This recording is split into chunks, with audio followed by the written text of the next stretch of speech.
Hey, welcome to Socialism for All. This file is being recorded for the June 2023 edition of Socialism for All, and it's an audiobook and discussion of Value, Price, and Profit, a speech by Marx to the First International Working Men's Association, June 1865. If you like this video, please click like and subscribe, and consider supporting on Patreon, patreon.com/socialismforall. There's a link to Patreon in the video description.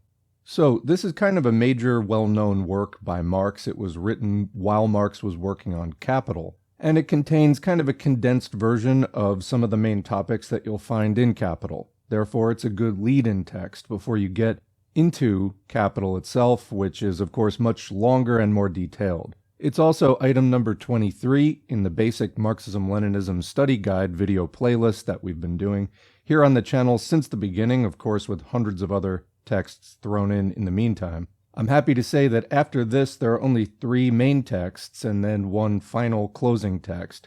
The other texts are Engels' Anti-Düring Part 2, Marx's Capital, and Imperialism, the Highest Stage of Capitalism by Lenin, and then finally the Thesis of Reconstitution of the Communist Party by the Movimiento Antiimperialista, MAI, which is the group which came up with this curriculum.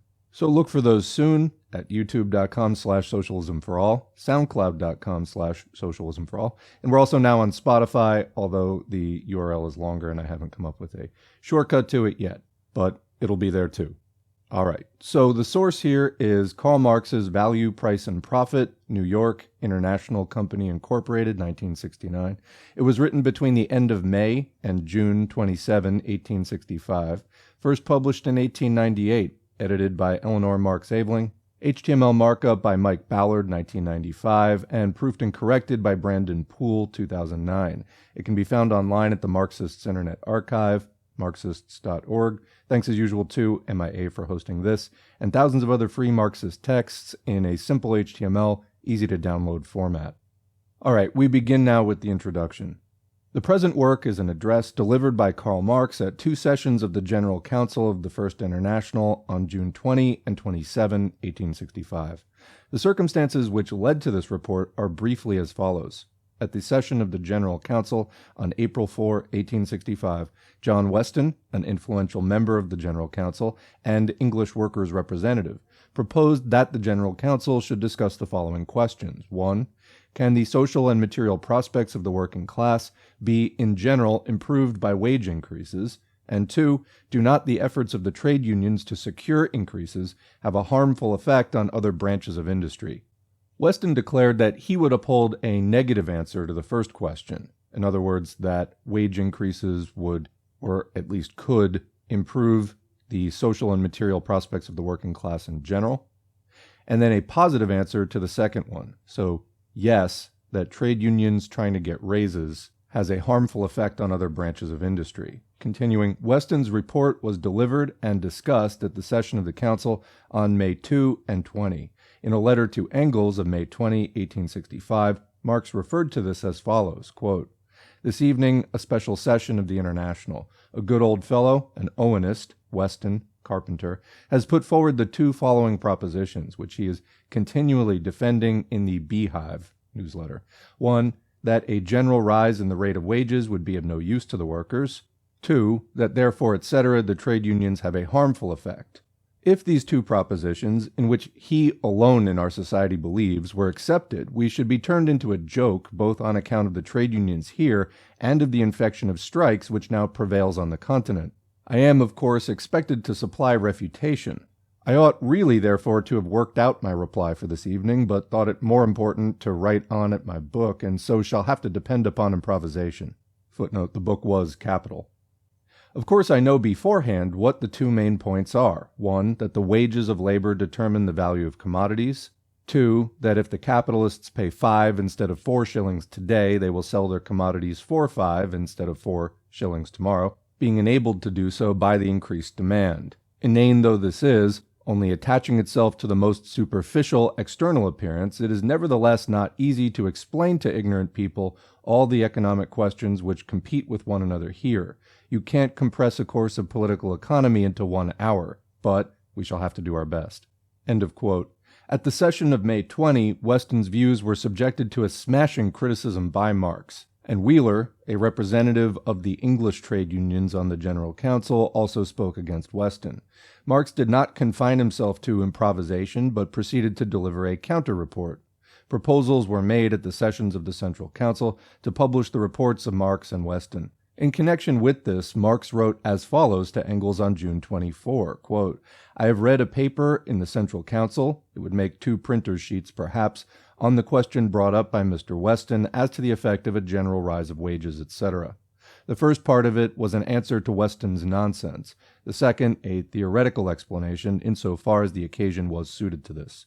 Now the people want to have this printed. On the one hand, this might perhaps be useful since they're connected with John Stuart Mill, Professor Beasley, Harrison, etc. On the other hand, I have the following doubts. 1. It is none too flattering to have Mr. Weston as one's opponent. 2. In the second part, the thing contains, in an extremely condensed but relatively popular form, much that is new, taken in advance from my book, while at the same time it has necessarily to slur over all sorts of things. The question is whether such anticipation is expedient." End of quote. The work, however, was not published either by Marx or Engels. It was found among Marx's papers after Engels' death and published by Marx's daughter, Eleanor Aveling. In the English language, it was published under the title of Value, Price, and Profit, while the German translation bore the title of Wages, Price, and Profit. This work, as Marx himself noted, falls into 2 parts. In the first part, Marx, while criticizing Weston, is at the same time essentially attacking the so-called theory of wages fund, which had been presented in the main by Weston in his report, and which had John Stuart Mill as its most formidable supporter. The gist of the theory of wages fund is the assertion that the capital which may be expended in any given period for the payment of wages is a rigid and definite sum which cannot be augmented, and that therefore the wages of each worker are arrived at by dividing up this wages fund amount to the total number of workers in the country. From this theory, it would follow that the struggle of the working class to raise wages is inexpedient and even harmful.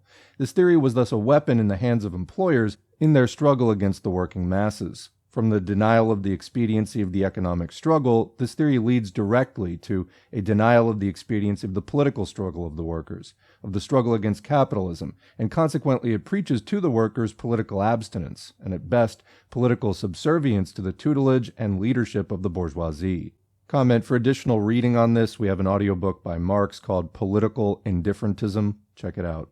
Continuing, by presenting such views at the sessions of the General Council, Weston showed himself to be essentially a mouthpiece of bourgeois views. This was why Marx deemed it necessary to subject Weston's views to an annihilating criticism in a special counter-report. The subject dealt with by Marx has lost none of its actuality at the present day. The ideas underlying the theory of wage fund continue to be put forward in more or less disguised forms, not only by capitalist economists, but also by the social fascist trade union and reformist leadership in their arguments for the acceptance of wage cuts. In the second part of the present work, Marx gives popular exposition of the fundamental theses of the theories of value and surplus value, and of the conclusions derived from these theories. As is mentioned by Marx in his letter to Engels, this part contains an exposition of several theses from his book Capital, on which he was working at the time.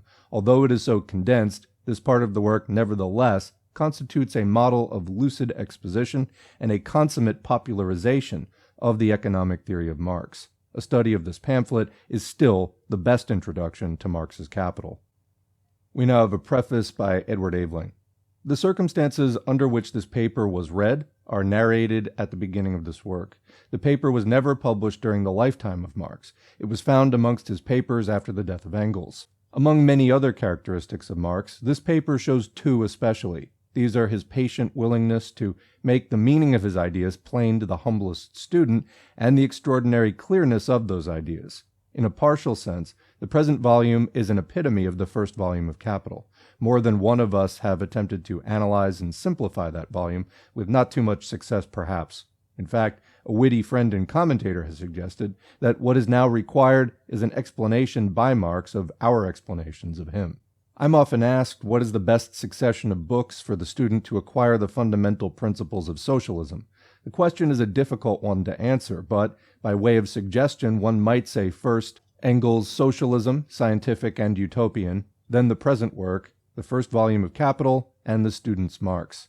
My small part in the preparation of this work has been reading the manuscript, making a few suggestions as to English forms of expression, dividing up the work into chapters and naming the chapters, and revising the proofs for press. All the rest, and by far the most important part of the work, has been done by her whose name appears on the title page. The present volume has already been translated into German. Now on to the thing itself. Preliminary. Citizens, before entering into the subject matter, allow me to make a few preliminary remarks. There reigns now on the continent a real epidemic of strikes, and a general clamor for a rise of wages. The question will turn up at our Congress. You, as the head of the International Association, ought to have settled convictions upon this paramount question. For my own part, I considered it therefore my duty to enter fully into the matter, even at the peril of putting your patience to a severe test. Another preliminary remark I have to make in regard to Citizen Weston. He has not only proposed to you, but has publicly defended, in the interest of the working class, as he thinks, opinions he knows to be most unpopular with the working class. Such an exhibition of moral courage all of us must highly honor. I hope that, despite the unvarnished style of my paper, at its conclusion he will find me agreeing with what appears to me to be the just idea lying at the bottom of his theses, which, however, in their present form, I cannot but consider theoretically false and practically dangerous. I shall now at once proceed to the business before us. 1. Production and wages. Citizen Weston's argument rested, in fact, upon two premises. Firstly, the amount of national production is a fixed thing, a constant quantity or magnitude, as the mathematicians would say. Secondly, that the amount of real wages, that is to say, of wages as measured by the quantity of the commodities they can buy, is a fixed amount, a constant magnitude. Now, his first assertion is evidently erroneous. Year after year you will find that the mass and value of production increase, that the productive powers of the national labor increase, and that the amount of money necessary to circulate this increasing production continuously changes. What is true at the end of the year, and for different years compared with each other, is true for every average day of the year. The amount or magnitude of national production changes continuously, is not a constant but a variable magnitude, and apart from changes in production it must be so, because of the continuous change in the accumulation of capital and the productive powers of labor. It is perfectly true that if a rise in the general rate of wages should take place today, that rise, whatever its ulterior effects might be, would itself not immediately change the amount of production. It would, in the first instance, proceed from the existing state of things. But if before the rise of wages the national production was variable and not fixed, it will continue to be variable and not fixed after the rise of wages. But suppose the amount of national production to be constant instead of variable. Even then, what our friend Weston considers a logical conclusion would still remain a gratuitous assertion. If I have a given number, say 8, the absolute limits of this number do not prevent its parts from changing their relative limits. If profits were 6 and wages 2, wages might increase to 6 and profits decrease to 2, and then the total amount still remains 8. The fixed amount of production would by no means prove the fixed amount of wages. How then does our friend Weston prove this fixity? By asserting it. But even conceding him his assertion, it would cut both ways, while he presses it only in one direction. If the amount of wages is a constant magnitude, then it can neither be increased nor diminished. If, then, in enforcing a temporary rise of wages, the working men act foolishly, the capitalists, in enforcing a temporary fall of wages, would not act less foolishly. Our friend Weston does not deny that under certain circumstances, the working men can enforce a rise of wages, but their amount being naturally fixed, there must follow a reaction. On the other hand, he knows also that the capitalists can enforce a fall of wages, and indeed continuously try to enforce it. According to the principle of the constancy of wages, a reaction ought to follow in this case no less than in the former. The working men, therefore, reacting against the attempt at or the act of lowering wages, would act rightly. They would therefore act rightly in enforcing a rise of wages, because every reaction against the lowering of wages is an action for raising wages. According to Citizen Weston's own principle of the constancy of wages, the working men ought, therefore, under certain circumstances, to combine and struggle for a rise of wages. If he denies this conclusion, he must give up the premise from which it flows. He must not say that the amount of wages is a constant quantity, but that, although it cannot and must not rise, it can and must fall, whenever capital pleases to lower it. If the capitalist pleases to feed you upon potatoes instead of upon meat, and upon oats instead of upon wheat, you must accept his will as a law of political economy and submit to it. If in one country the rate of wages is higher than in another, in the United States, for example, than in England, you must explain this difference in the rate of wages by a difference between the will of the American capitalist and the will of the English capitalist, a method which would certainly very much simplify not only the study of economic phenomena, but of all other phenomena. But even then we might ask, why the will of the American capitalist differs from the will of the English capitalist. And to answer this question, you must go beyond the domain of will. A person may tell me that God wills one thing in France and another thing in England. But our friend Weston is certainly the last man to make an argument of such a complete negation of all reasoning. The will of the capitalist is certainly to take as much as possible. What we have to do is not talk about his will, but to inquire into his power, the limits of that power, and the character of those limits. That's the end of section 1. Just commenting to recap, Marx is undercutting the idea that the amount of national production is a fixed thing, a constant quantity, because it isn't. You can just check the year-to-year statistics to demonstrate that. But even if it was, and you took the example of a particular business, let's say that the overall amount generated that the business had at its disposal at the end of the year was 8, you could split this up however you wanted between profit and wage. In other words, the capitalist could take less profit because if you look at a profit and loss statement, basically payroll is considered an expense. So the business has a certain amount of gross income and then a variety of expenses. Payroll is one of these. It's one of the ways that the business loses money. I mean, loses in the sense that it's not keeping that money to itself. It's paying it out to the workers. Higher payroll payments means less money left over, either to be reinvested or paid out to the owners, and then lower payroll payments means more money left over. In any case, it's still the same amount, you're just dividing it up differently. So there's nothing really fixed there, but Weston just asserts that it is fixed. And then Marx, while disagreeing that it's fixed, says, okay, let's say that it is fixed, for the sake of argument. Well, then you get into really shaky ground. Why? Because you have a situation where the capitalist is always trying to cut wages, and of course, workers want more money for the work that they're doing. So basically, we have to accept here, as just a principle of capitalism, that you have a tug of war over the products of the labor. The capitalist wants to keep more of them, and the workers want to keep more of them. It's one or the other. Okay, but if you have this constancy of wages principle, which Marx does not accept, then that basically implies, if doesn't state outright, that there is a correct level of wages. So the argument here is that trade unions should not fight for pay raises above this correct level, whatever it is, because that's going to provoke a reaction. The capitalists are going to lower it.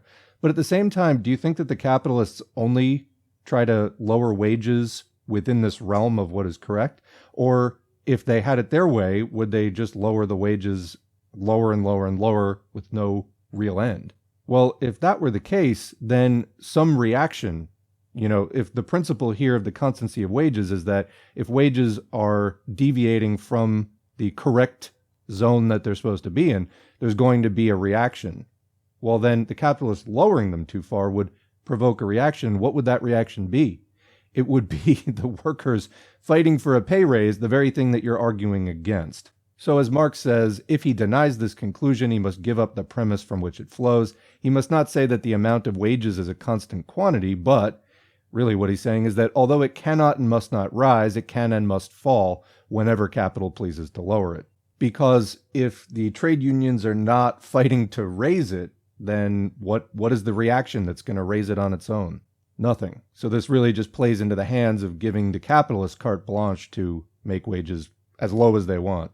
So then Marx concludes by saying, but why are wages different in one country versus another? Is it God? I know you're not going to argue that it's that, so there must be some reason. And he concludes by saying the will of the capitalist, that is the class interest of the capitalist, is to take as much as possible. What we have to do is not talk about the will or, anything like that, but to inquire into the capitalist's power to do that. And what are the conditions and limits of that power?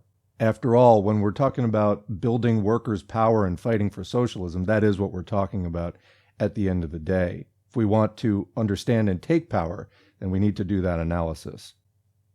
All right, so Section 2, Production, Wages, Profits.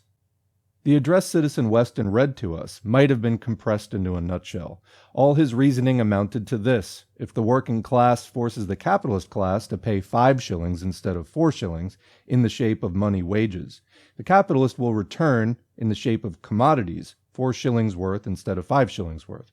The working class would have to pay 5 shillings for what, before the rise of wages, they bought with 4 shillings. But why is this the case? Why does the capitalist only return 4 shillings worth for 5 shillings? Because the amount of wages is fixed. But why is it fixed at 4 shillings worth of commodities? Why not at 3 or 2 or any other sum? If the limits of the amount of wages is settled by an economical law, independent alike of the will of the capitalist and the will of the working man, the first thing Citizen Weston had to do was to state that law and prove it. He ought then, moreover, to have proved that the amount of wages actually paid at every given moment always corresponds exactly to the necessary amount of wages, and never deviates from it. If, on the other hand, the given limit of the amount of wages is founded on the mere will of the capitalist, or the limits of his greed, it's an arbitrary limit. There's nothing necessary in it. It may be changed by the will of the capitalist, and may therefore be changed against his will. So comment here, it's really a peculiar power that Weston is ascribing to the capitalist to always pay exactly the correct amount of wages. It's really amazing. How do they know that? Marx, on the other hand, is asserting that, well, actually, maybe are they just taking as much as they can get their hands on? Continuing. Citizen Weston illustrated his theory by telling you that a bowl contains a certain quantity of soup, to be eaten by a certain number of persons. An increase in the broadness of the spoons, therefore, would produce no increase in the amount of soup. He must allow me to find this illustration rather spoony. It reminded me somewhat of the simile employed by Menenius Agrippa. When the Roman plebeians struck against the Roman patricians, the patrician Agrippa told them that the patrician belly fed the plebeian members of the body politic. Agrippa failed to show that you feed the members of one class by filling the belly of another. Citizen Weston, on his part, has forgotten that the bowl from which the workmen eat is filled with the whole produce of national labor, and that what prevents them fetching more out of it is neither the narrowness of the bowl nor the scantiness of its contents, but only the smallness of their spoons. By what contrivance is the capitalist enabled to return 4 shillings worth for 5 shillings? By raising the price of the commodity he sells. Now, does a rise, and more generally a change in the price of commodities, do the price of commodities themselves depend on the mere will of the capitalist? Or are, on the contrary, certain circumstances wanted to give effect to that will? If not, the ups and downs, the incessant fluctuations of market prices become an insoluble riddle. As we suppose that no change whatever has taken place either in the productive powers of labor, or in the amount of capital and labor employed, or in the value of the money wherein the values of products are estimated, but only a change in the rate of wages, how could that rise of wages affect the price of commodities? Only by affecting the actual proportion between the demand for and the supply of these commodities. It's perfectly true that, considered as a whole, the working class spends and must spend its income upon necessities. A general rise in the rate of wages would, therefore, produce a rise in the demand for, and consequently in the market prices of, necessities. The capitalists who produce these necessities would be compensated for the risen wages by the rising market prices of their commodities. But how with the other capitalists who do not produce necessities? And you must not fancy them a small body. If you consider that 2/3 of the national produce are consumed by 1/5 of the population, a member of the House of Commons stated it recently to be but 1/7 of the population, you will understand what an immense proportion of the national produce must be produced in the shape of luxuries, or be exchanged for luxuries, and what an immense amount of the necessities themselves must be wasted upon flunkies, horses, cats, and so forth, a waste we know from experience to become always much limited with the rising prices of necessities. Well, what would be the position of those capitalists who do not produce necessities? For the fall in the rate of profit consequent upon the general rise of wages. They could not compensate themselves by a rise in the price of their commodities because the demand for those commodities would not have increased. Their income would have decreased, and from this decreased income, they would have to pay more for the same amount of higher-priced necessities. But this would not be all. As their income had diminished, they would have less to spend upon luxuries, and therefore their mutual demand for their respective commodities would diminish. Consequent upon this diminished demand, the prices of their commodities would fall. In these branches of industry, therefore, the rate of profit would fall, not only in simple proportion to the general rise in the rate of wages, but in the compound ratio of the general rise of wages, the rise of the price of necessities, and the fall in the prices of luxuries. What would be the consequence of this difference in the rates of profit for capitals employed in the different branches of industry? Why, the consequence that generally obtains whenever, from whatever reason, the average rate of profit comes to differ in different spheres of production. Capital and labor would be transferred from the less remunerative to the more remunerative branches, and this process of transfer would go on until the supply in the one department of industry would have risen proportionately to the increased demand, and would have sunk in the other departments according to the decreased demand. This change effected, the general rate of profit would again be equalized in the different branches.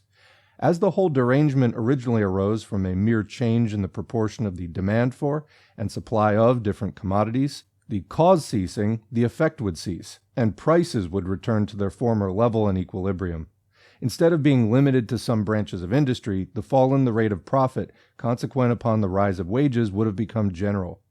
According to our supposition, there would have taken place no change in the productive powers of labor, nor in the aggregate amount of production, but that given amount of production would have changed its form.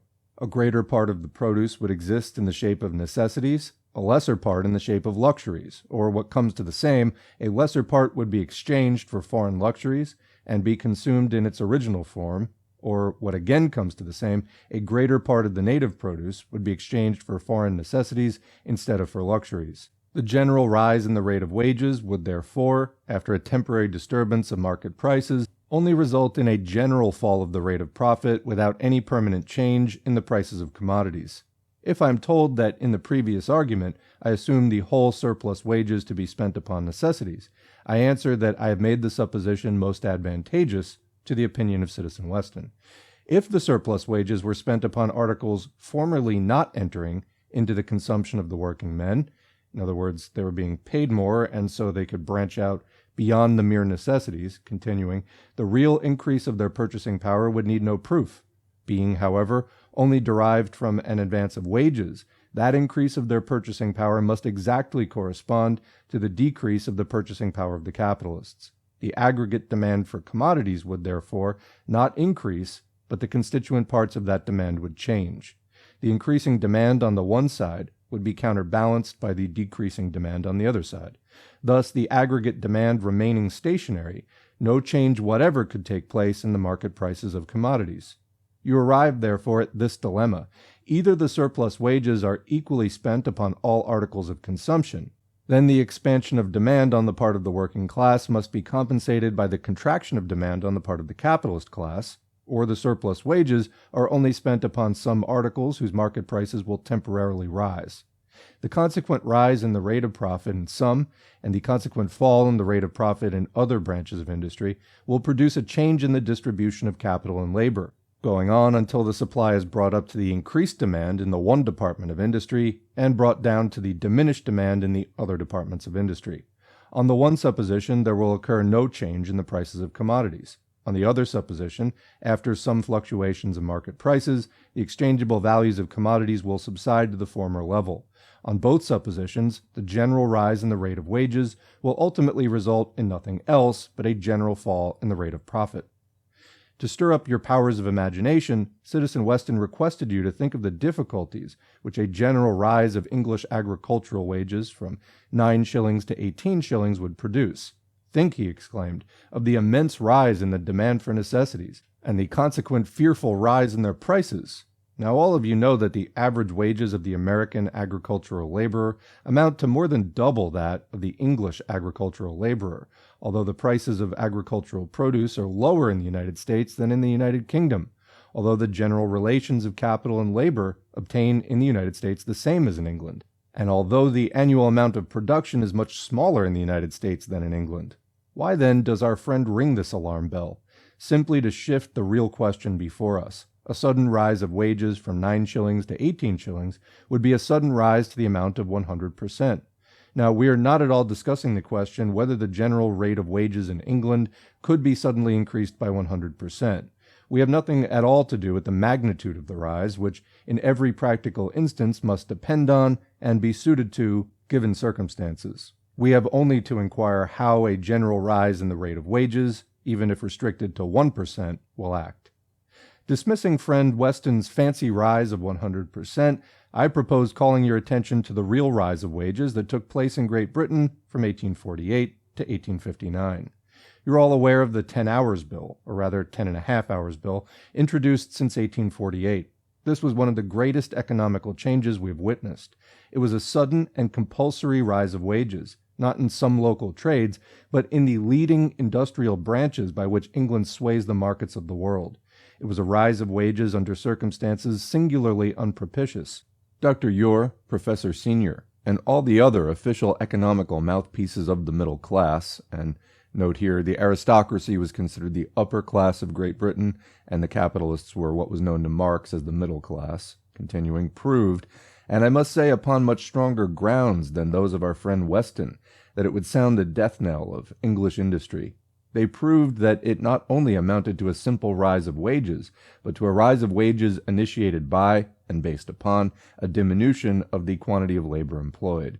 They asserted that the 12th hour you wanted to take from the capitalist, comment, remember, fighting against the 12-hour day at one point, was exactly the only hour from which he derived his profit. They threatened a decrease of accumulation, rise of prices, loss of markets, stinting of production, consequent reaction upon wages, ultimate ruin. In fact, they declared Maximilien Robespierre's maximum laws to be a small affair compared to it, and they were right in a certain sense.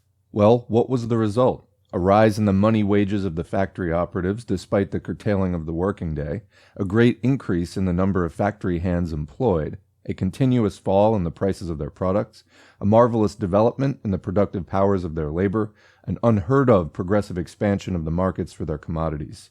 Footnote there about the maximum law. This was introduced during the Great French Revolution in 1792, fixing definite price limits for commodities and standard rates of wages. The chief supporters of the maximum law were the so-called madmen, who represented the interests of the urban and village poor. Robespierre, the leader of the Jacobin Party, introduced this law at a time when the Jacobins, as a result of tactical considerations, had formed a bloc with the so-called madmen. Back to the main text. In Manchester, at the meeting in 1860 of the Society for the Advancement of Science, I myself heard Mr. Newman confess that he, Dr. Ure, Senior, and all other official propounders of economical science had been wrong, while the instinct of the people had been right. I mention Mr. W. Newman, not Professor Francis Newman, because he occupies an eminent position in economical science, as the contributor to, and editor of, Mr. Thomas Tooke's History of Prices, that magnificent work which traces the history of prices from 1793 to 1856.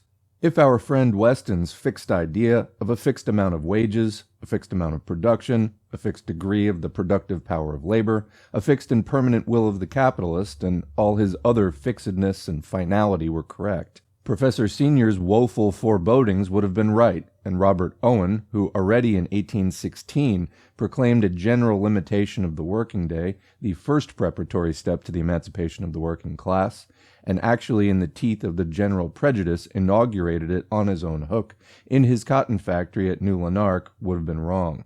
Footnote there, Robert Owen lived 1771 to 1858, was a British manufacturer who became a utopian socialist. He introduced in his factory the 10-hour day and also organized sickness insurance, consumers' cooperative societies, etc. Back to the text. In the very same period during which the introduction of the 10 Hours Bill and the rise of wages consequent upon it occurred, there took place in Great Britain, for reasons which it would be out of place to enumerate here, a general rise in agricultural wages. Although it is not required for my immediate purpose, in order not to mislead you, I shall make some preliminary remarks. If a man got 2 shillings weekly wages, and if his wages rose to 4 shillings, the rate of wages would have risen by 100%. This would seem a very magnificent thing if expressed as a rise in the rate of wages, although the actual amount of wages, 4 shillings weekly, would still remain a wretchedly small, starvation pittance. You must not, therefore, allow yourselves to be carried away by the high-sounding percents in rate of wages. You must always ask, what was the original amount? Moreover, you will understand that if there were 10 men receiving 2 shillings per week, 5 men receiving each 5 shillings per week, and 5 men receiving 11 shillings weekly, the 20 men together would receive 100 shillings, or £5 weekly. If then a rise, say by 20%, upon the aggregate sum of their weekly wages took place, there would be an advance from £5 to £6. Taking the average, we might say that the general rate of wages had risen by 20%, although in fact the wages of the 10 men had remained stationary. The wages of the one lot of 5 men had risen from 5 shillings to 6 shillings only, and the wages of the other lot of 5 from 55 shillings to 70 shillings. Footnote here, these figures, 55 to 70 shillings, refer to the total wages of the group of 5 men. The wage of each man in the group would increase from 11 shillings to 14 shillings. 1/2 of the men would not have improved at all their position. 1/4 would have improved it in an imperceptible degree, and only 1/4 would have bettered it really. Still, reckoning by the average, the total amount of the wages of those 20 men would have increased by 25%, and as far as the aggregate capital that employs them and the prices of the commodities they produce are concerned, it would be exactly the same as if all of them had equally shared in the average rise of wages. In the case of agricultural labor, the standard wages being very different in the different counties of England and Scotland, the rise affected them very unequally.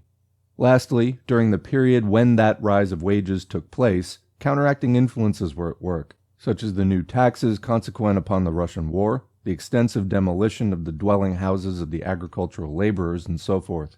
Having premised so much, I proceed to state that from 1849 to 1859, there took place a rise of about 40% in the average rate of the agricultural wages of Great Britain. I could give you ample details in proof of my assertion, but for the present purpose, I think it sufficient to refer you to the conscientious and critical paper read in 1860 by the late Mr. John C. Morton at the London Society of Arts on the forces used in agriculture. Mr. Morton gives the returns from bills and other authentic documents, which he had collected from about 100 farmers residing in 12 Scotch and 35 English counties. According to our friend Weston's opinion, and taken together with the simultaneous rise in the wages of the factory operatives, there ought to have occurred a tremendous rise in the prices of agricultural produce during the period 1849 to 1859. But what is the fact? Despite the Russian War and the consecutive unfavorable harvests from 1854 to 1856, the average price of wheat, which is the leading agricultural produce of England, fell from about £3 per quarter for the years 1838 to 1848 to about £2 10 shillings per quarter for the years 1849 to 1859. This constitutes a fall in the price of wheat of more than 16%, simultaneously with an average rise of agricultural wages of 40%. During the same period, if we compare its end with its beginning, 1859 with 1849, there was a decrease of official pauperism from 934,419 to 860,470, the difference being 73,949. A very small decrease, I grant, and which in the following years was again lost, but still a decrease. It might be said that, consequent upon the abolition of the Corn Laws, the import of foreign corn was more than doubled during the period from 1849 to 1859 as compared with the period from 1838 to 1848. And what of that? From Citizen Weston's standpoint, one would have expected that this sudden, immense, and continuously increasing demand upon foreign markets must have sent up the prices of agricultural produce there to a frightful height, the effect of increased demand remaining the same, whether it comes from without or from within. But what was the fact? Apart from some years of failing harvests, during all that period, the ruinous fall in the price of corn formed a standing theme of declamation in France. The Americans were again and again compelled to burn their surplus produce, and Russia, if we're to believe Mr. Urquhart, prompted the Civil War in the United States because her agricultural exports were crippled by the Yankee competition in the markets of Europe. Reduced to its abstract form, Citizen Weston's argument would come to this: every rise in demand occurs always on the basis of a given amount of production. It can therefore never increase the supply of the articles demanded, but can only enhance their money prices. Now, the most common observation shows that an increased demand will, in some instances, leave the market price of commodities altogether unchanged, and will, in other instances, cause a temporary rise of market prices, followed by an increased supply, followed by a reduction of the prices to their original level, and in many cases below their original level. Whether the rise of demand springs from surplus wages or from any other cause does not at all change the conditions of the problem. From Citizen Weston's standpoint, the general phenomenon was as difficult to explain as the phenomenon occurring under the exceptional circumstances of a rise of wages. His argument had therefore no peculiar bearing whatever upon the subject we treat. It only expressed his perplexity at accounting for the laws by which an increase of demand produces an increase of supply, instead of an ultimate rise of market prices. That's the end of section 2. I think that this section was pretty well explained with lots of illustrations, so I'm not going to recap it. If you're confused about it, listen to it again. I think Marx makes the point pretty clear here. Section 3. Wages and Currency. On the second day of the debate, our friend Weston clothed his old assertions in new forms. He said, consequent upon a general rise in money wages, more currency will be wanted to pay the same wages. The currency being fixed, how can you pay with this fixed currency increased money wages? First, the difficulty arose from the fixed amount of commodities accruing to the working man, despite his increase of money wages. Now it arises from the increased money wages, despite the fixed amount of commodities. Of course, if you reject his original dogma, his secondary grievance will disappear. However, I shall show that this currency question has nothing at all to do with the subject before us. In your country, the mechanism of payments is much more perfected than in any other country of Europe.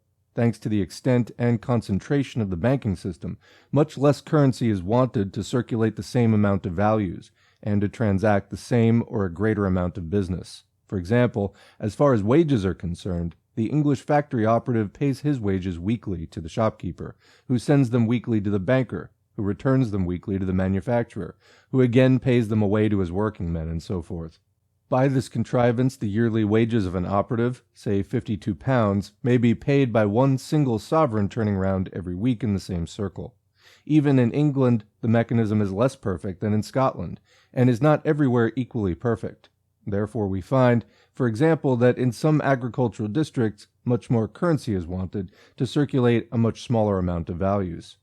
If you cross the Channel, you will find that the money wages are much lower than in England, but that they are circulated in Germany, Italy, Switzerland, and France by a much larger amount of currency. The same sovereign will not be so quickly intercepted by the banker or returned to the industrial capitalist, and therefore, instead of one sovereign circulating £52 yearly, you want perhaps 3 sovereigns to circulate yearly wages to the amount of £25. Thus, by comparing continental countries with England, you will see at once that low money wages may require a much larger currency for their circulation than high money wages, and that this is in fact a merely technical point, quite foreign to our subject. According to the best calculations I know, the yearly income of the working class of this country may be estimated at £250 million. This immense sum is circulated by about £3 million. Suppose a rise of wages of 50% to take place. Then, instead of 3 millions of currency, 4.5 millions would be wanted.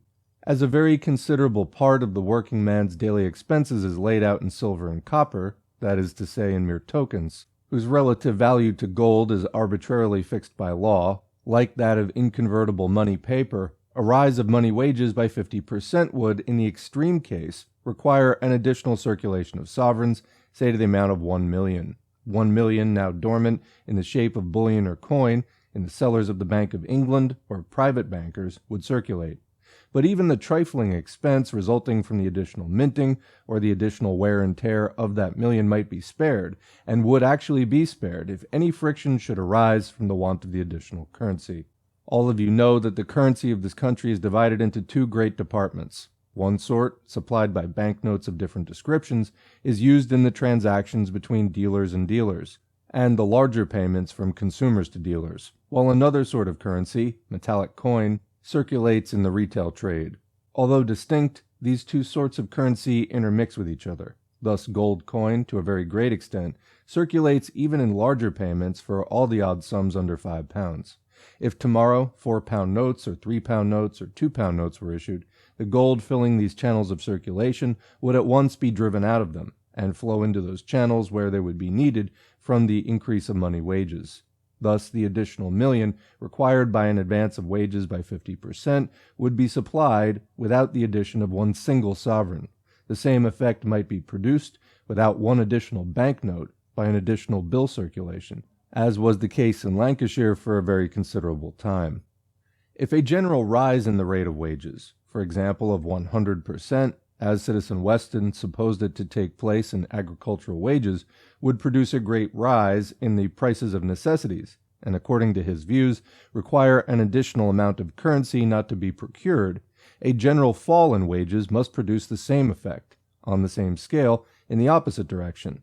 Well, all of you know that the years 1858 to 1860 were the most prosperous years for the cotton industry, and that peculiarly the year 1860 stands in that respect unrivaled in the annals of commerce, while at the same time all other branches of industry were most flourishing.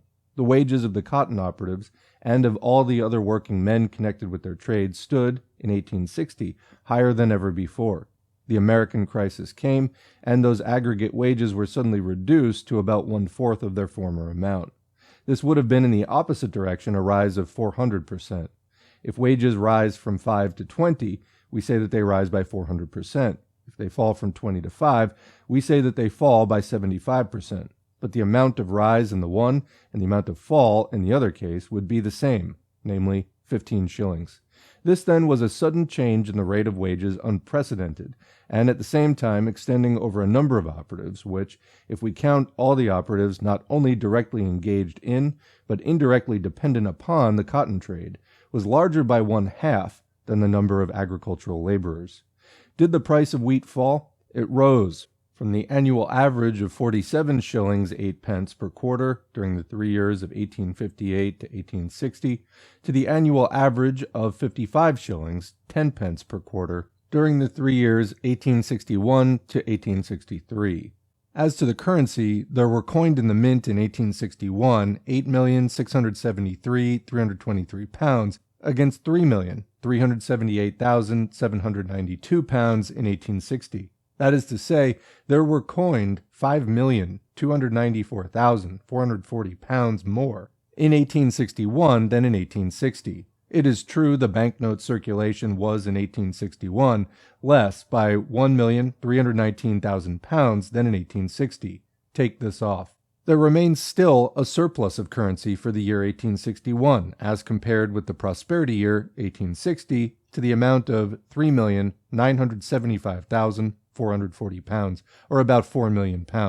But the bullion reserve in the Bank of England had simultaneously decreased, not quite to the same, but in an approximating proportion. Compare the year 1862 with 1842.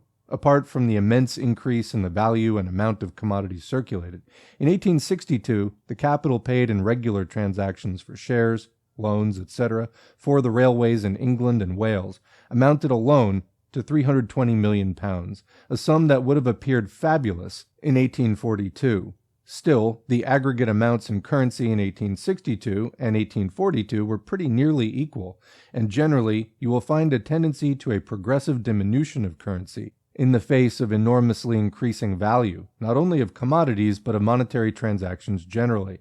From our friend Weston's standpoint, this is an unsolvable riddle. Looking somewhat deeper into this matter, he would have found that quite apart from wages, and supposing them to be fixed, the value and mass of the commodities to be circulated, and generally the amount of monetary transactions to be settled, vary daily, that the amount of banknotes issued varies daily, that the amount of payments realized without the intervention of any money, by the instrumentality of bills, checks, book credits, clearinghouses, varies daily, that as far as actual metallic currency is required, the proportion between the coin in circulation and the coin and bullion in reserve, or sleeping in the cellars of banks, varies daily, that the amount of bullion absorbed by the national circulation and the amount being sent abroad for international circulation vary daily. He would have found that this dogma of a fixed currency is a monstrous error, incompatible with our everyday movement. He would have inquired into the laws which enable a currency to adapt itself to circumstances so continuously changing, instead of turning his misconception of the laws of currency into an argument against a rise of wages. So that's the end of that section. Again, I think this is pretty clear. Marx is still refuting Weston's argument. Basically, again, you can't argue for a raise in wages because the currency is fixed and it's going to screw everything up. But then Marx just shows with examples that this just simply isn't true in any way. And again, all the examples are examples in various directions of this not being true. Or as Marx put it, however, I shall show that this currency question has nothing at all to do with the subject before us. Agreed. Section 4. Supply and Demand. Our friend Weston accepts the Latin proverb that repetitio est mater studiorum, that is to say that repetition is the mother of study, and consequently he repeated his original dogma again under the new form, that the contraction of currency, resulting from an enhancement of wages, would produce a diminution of capital, and so forth. Having already dealt with his currency crochet, I consider it quite useless to enter upon the imaginary consequences that he fancies to flow from his imaginary currency mishap. I shall proceed to at once reduce his one and the same dogma, repeated in so many different shapes, to its simplest theoretical form. The uncritical way in which he has treated his subject will become evident from one single remark. He pleads against a rise of wages, or against high wages, as the result of such a rise. Now I ask him, what are high wages and what are low wages? Why constitute, for example, 5 shillings weekly low and 20 shillings weekly high wages? If 5 is low as compared with 20, 20 is still lower as compared with 200. If a man was to lecture on the thermometer and commenced by declaiming on high and low degrees, he would impart no knowledge whatever. He must first tell me how the freezing point is found out, and how the boiling point, and how these standard points are settled by natural laws, not by the fancy of the sellers or makers of thermometers. Now, in regard to wages and profits, Citizen Weston has not only failed to deduce such standard points from economical laws, but he has not even felt the necessity to look after them. He satisfied himself with the acceptance of the popular slang terms of low and high as something having a fixed meaning, although it is self-evident that wages can only be said to be high or low as compared with some standard by which to measure their magnitudes. He will be unable to tell me why a certain amount of money is given for a certain amount of labor. If he should answer me, this was settled by the law of supply and demand, I should ask him in the first instance by what law supply and demand are themselves regulated, and such an answer would at once put him out of court. The relations between the supply and demand of labor undergo perpetual change, and with them the market prices of labor. If the demand overshoots the supply, wages rise. If the supply overshoots the demand, wages sink, although it might, in such circumstances, be necessary to test the real state of demand and supply by a strike, for example, or any other method. But if you accept supply and demand as the law regulating wages, it would be as childish as useless to declaim against a rise of wages, because according to the supreme law you appeal to, a periodical rise of wages is quite as necessary and legitimate as a periodical fall of wages. If you do not accept supply and demand as the law regulating wages, I again repeat the question, why a certain amount of money is given for a certain amount of labor. But to consider matters more broadly, you would be altogether mistaken in fancying that the value of labor, or any other commodity whatever, is ultimately fixed by supply and demand. Supply and demand regulate nothing but the temporary fluctuations of market prices. They will explain to you why the market price of a commodity rises above or sinks below its value, but they can never account for the value itself. Suppose supply and demand to equilibrate, or as the economists call it, to cover each other. Why, the very moment that these opposite forces become equal, they paralyze each other and cease to work in one or the other direction. At the moment when supply and demand equilibrate each other, and therefore cease to act, the market price of a commodity coincides with its real value, with the standard price round which its market prices oscillate. In inquiring into the nature of that value, we have therefore nothing at all to do with the temporary effects on market prices of supply and demand. The same holds true of wages and of the prices of all other commodities. That's the end of section 4. Again, pretty short and straightforward, but the point here again is Marx is tired of Weston just simply repeating the assertion which the facts do not support. But to try to get to the root of this problem, What are we talking about? High wages, low wages? Who says whether wages are high or low? Compared to what? In other words, when we were talking originally about how do the capitalists know what the magic number is it just greed? Are they just keeping wages as low as they can and therefore leftover, profits as high as possible? Or is there some universal law that they're tapping into that tells them what the magic number for wages is? So Marx is trying to get now to, you say high wages, low wages, but this is just sort of a popular conception of, relative to what it was yesterday or last week. But is there an actual number which would be high wages and, which would be low wages in comparison to that number? Because if we can figure that out, and Marx makes the example of a thermometer, he compares it to, if you know the freezing point on a thermometer, then you can say whether a given temperature is higher or lower than that, or the boiling point of water, or whatever. In other words, how do we know when the wages are, quote, too high and shouldn't fight for wage increases and so on? So Marx says that Weston never really explained this, and it does look like he's just relying on sort of sloppy popular sense of what is high and low. So he says, well, what actually sets the value? Why are capitalists paying for labor? In other words, what is this value? You don't pay for things that aren't valuable. So there's some value to labor. But what is the nature of that value? And it's not supply and demand. Supply and demand just tell you whether the price of a commodity is going to be above or below its actual value. Temporarily, while the supply is high or while the supply is low, the price will fluctuate accordingly. But it's fluctuating around the value of the commodity. So Marx is saying this guy hasn't even touched why labor is valuable, why money is paid for it in the first place. But if we can get to that, then maybe we can determine the value of labor and figure out what should we be fighting for. And so here's where Marx begins to depart from sort of just criticizing Weston's statements, which really are pretty empty as he's shown. They're just based on falsehoods, assumptions, and assertions, not backed up by any kind of data. In fact, the data completely refute them. So now Marx is going to go digging deeper into the underlying questions and kind of leave Weston behind, at least for now, and try to get at what is the real science of this thing that he has not gotten into. Section 5. Wages and Prices. Reduced to their simplest theoretical expression, all our friends' arguments resolve themselves into this one dogma: the prices of commodities are determined or regulated by wages. I might appeal to practical observation to bear witness against this antiquated and exploded fallacy.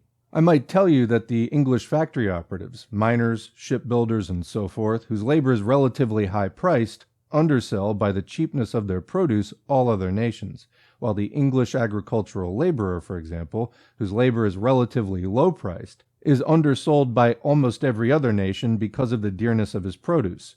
Dearness here meaning expensiveness. By comparing article with article in the same country and the commodities of different countries, I might show, apart from some exceptions more apparent than real, that on an average, the high-priced labor produces the low-priced, and the low-priced labor produces the high-priced commodities. This, of course, would not prove that the high price of labor in the one and its low price in the other instances are the respective causes of those diametrically opposed effects, but at all events it would prove that the prices of commodities are not ruled by the prices of labor. However, it is quite superfluous for us to employ this empirical method. It might perhaps be denied that Citizen Weston has put forward the dogma, the prices of commodities are determined or regulated by wages. In point of fact, he has never formulated it. He said, on the contrary, that profit and rent also form constituent parts of the prices of commodities, because it is out of the prices of commodities that not only the working man's wages, but also the capitalist's profits and the landlord's rents must be paid. But how, in his idea, are prices formed? First by wages. Then an additional percentage is joined to the price on behalf of the capitalist, and another additional percentage on behalf of the landlord. Suppose the wages of the labor employed in the production of a commodity to be 10. If the rate of profit was 100%, to the wages advanced the capitalist would add 10, and if the rate of rent was also 100% upon the wages, there would be added 10 more, and the aggregate price of the commodity would amount to 30. But such a determination of prices would be simply their determination by wages. If wages in the above case rose to 20, the price of the commodity would rise to 60, and so forth. Consequently, all these superannuated writers on political economy who propounded the dogma that wages regulate prices have tried to prove it by treating profit and rent as mere additional percentages upon wages. None of them were, of course, able to reduce the limits of those percentages to any economic law. They seem, on the contrary, to think profits settled by tradition, custom, the will of the capitalist, or by some other equally arbitrary and inexplicable method. If they assert that they are settled by the competition between the capitalists, they still say nothing. That competition is sure to equalize the different rates of profit in different trades, or reduce them to one average level, but it can never determine the level itself, or the general rate of profit. What do we mean by saying that the prices of the commodities are determined by wages? Wages being but a name for the price of labor, we mean that the prices of commodities are regulated by the price of labor. As price is exchangeable value, and in speaking of value, I speak always of exchangeable value. Is exchangeable value expressed in money? The proposition comes to this, that the value of commodities is determined by the value of labor, or that the value of labor is the general measure of value. But how, then, is the value of labor itself determined? Here we come to a standstill. Of course, we come to a standstill if we try reasoning logically, yet the propounders of that doctrine make short work of logical scruples. Take our friend Weston, for example. First, he told us that wages regulate the price of commodities, and that consequently, when wages rise, prices must rise. Then he turned round to show us that a rise of wages will be no good because the prices of commodities will have risen, and because wages were indeed measured by the prices of the commodities upon which they're spent. Thus we begin by saying that the value of labor determines the value of commodities, and we wind up by saying that the value of commodities determines the value of labor. Thus we move to and fro in the most vicious circle and arrive at no conclusion at all. On the whole, it's evident that by making the value of one commodity, say labor, corn, or any other commodity, the general measure and regulator of value, we only shift the difficulty, since we determine one value by another, which on its side wants to be determined. The dogma that wages determine the price of commodities, expressed in its most abstract terms, comes to this, that value is determined by value. And this tautology means that, in fact, we know nothing at all about value. Accepting this premise, all reasoning about the general laws of political economy turns into mere twaddle. It was therefore the great merit of Ricardo that in his work on the principles of political economy, published in 1817, he fundamentally destroyed the old popular and worn-out fallacy that wages determine prices, a fallacy which Adam Smith and his French predecessors had spurned in the really scientific parts of their researches, but which they reproduced in their more exoterical and vulgarizing chapters. So that's the end of section 5. Here Marx is still setting up the proposition, how do we determine the value of labor? If we try to determine the value of labor or express it in terms of the value of another commodity, that's really no good, because how do you determine the value of that? So he gets into this more in the next section. Section 6, Value and Labor. Citizens, I have now arrived at a point where I must enter upon the real development of the question. I cannot promise to do this in a very satisfactory way, because to do so I should be obliged to go over the whole field of political economy. I can, as the French would say, but effleurer la question, touch upon the main points. The first question we have to put is, what is the value of a commodity? How is it determined? At first sight, it would seem that the value of a commodity is a thing quite relative, and not to be settled without considering one commodity in its relations to all others. In fact, in speaking of the value, specifically again, the value in exchange of a commodity, we mean the proportional quantities in which it exchanges with all other commodities. But then arises the question, how are the proportions in which commodities exchanged with each other regulated? I just want to comment here, this is a really important question. And to put this in context, again, this is 1865, asking questions about this new economic system which has arisen, which is functioning in society. Society is being shaped by the capitalists around the exchange of commodities. And it seems to be working for the capitalists. They're getting quite rich, but there's this question, how does this work? We're into section 6 of this discussion so far, and we're just now getting this question. How are the proportions in which commodities exchanged with each other regulated? If we don't answer this question accurately, can we say anything else of real substance? Well, Marx would say that Weston was unable to answer this question, or at least didn't raise it. and consequently was just speaking noise. So Marx trying to go beyond the noise here. Let's continue. We know from experience that these proportions vary infinitely. Taking one single commodity, wheat for instance, we shall find that a quarter of wheat exchanges in almost countless variations of proportion with different commodities. Yet its value remaining always the same, whether expressed in silk, gold, or any other commodity, it must be something distinct from and independent of these different rates of exchange with different articles. It must be possible to express, in a very different form, these various equations with various commodities. Besides, if I say that a quarter of wheat exchanges with iron in a certain proportion, or the value of a quarter of wheat is expressed in a certain amount of iron, I say that the value of wheat and its equivalent in iron are equal to some third thing, which is neither wheat nor iron, because I suppose them to express the same magnitude in two different shapes. Either of them, the wheat or the iron, must, therefore, independently of the other, be reducible to this third thing, which is their common measure. To elucidate this point, I shall recur to a very simple geometrical illustration. In comparing the areas of triangles of all possible forms and magnitudes, or comparing triangles with rectangles or any other rectilineal figure, how do we proceed? We reduce the area of any triangle whatever to an expression quite different from its visible form. Having found from the nature of the triangle that its area is equal to half the product of its base by its height, we can then compare the different values of all sorts of triangles, and of all rectilineal figures whatever, because all of them may be resolved into a certain number of triangles. The same mode of procedure must obtain with the values of commodities. We must be able to reduce all of them to an expression common to all, and distinguishing them only by the proportions in which they contain that identical measure. As the exchangeable values of commodities are only social functions of those things and have nothing at all to do with their natural qualities, we must first ask, what is the common social substance of all commodities? It is labor. To produce a commodity, a certain amount of labor must be bestowed upon it or worked up in it. And I say not only labor, but social labor. A man who produces an article for his own immediate use, to consume it himself, creates a product, but not a commodity. As a self-sustaining producer, he has nothing to do with society. But to produce a commodity, a man must not only produce an article satisfying some social want, but his labor itself must form part and parcel of the total sum of labor expended by society. It must be subordinate to the division of labor within society. It is nothing without the other divisions of labor, and on its part is required to integrate them. Comment here. This is a really important section. You might want to back it up and listen to it again if you didn't catch all of it. Kind of a lot of vocab words in here, commodity, exchange values, etc.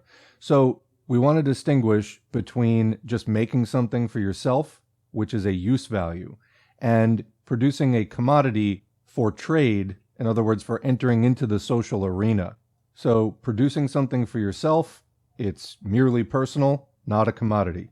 But to then take it and exchange it, now there has to be some social need out there. Somebody else has to want this thing. Someone else in society has to have that need. And why do they have that need? Well, because the need hasn't been fulfilled previously. So here we have to consider the division of labor within society. And so as Marx says, to produce a commodity, a man must not only produce an article satisfying some social want, but his labor itself must form part and parcel of the total sum of labor expended by society. It must be subordinate to the division of labor within society. It is nothing without the other divisions of labor, and on its part is required to integrate them. So let's continue, because he's going to keep explaining this. If we consider commodities as values, we consider them exclusively under the single aspect of realized, fixed, or if you like, crystallized social labor. In this respect, they can differ only by representing greater or smaller quantities of labor, as for example, a greater amount of labor may be worked up in a silken handkerchief than in a brick. But how does one measure quantities of labor? By the time the labor lasts, in measuring the labor by the hour, the day, etc. Of course, to apply this measure, all sorts of labor are reduced to average or simple labor as their unit. They arrive, therefore, at this conclusion. A commodity has a value because it is a crystallization of social labor. The greatness of its value, or its relative value, depends upon the greater or lesser amount of that social substance contained in it. That is to say, on the relative mass of labor necessary for its production. The relative values of commodities are therefore determined by the respective quantities or amounts of labor worked up, realized, fixed in them.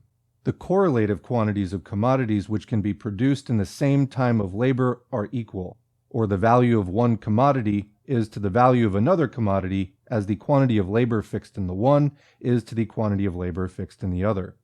Okay, more important concepts here. So what Marx is saying is that commodities are crystallized social labor, and this labor can be measured in time. So that's why commodities have values, because they're examples of crystallizations of some amount of time of labor.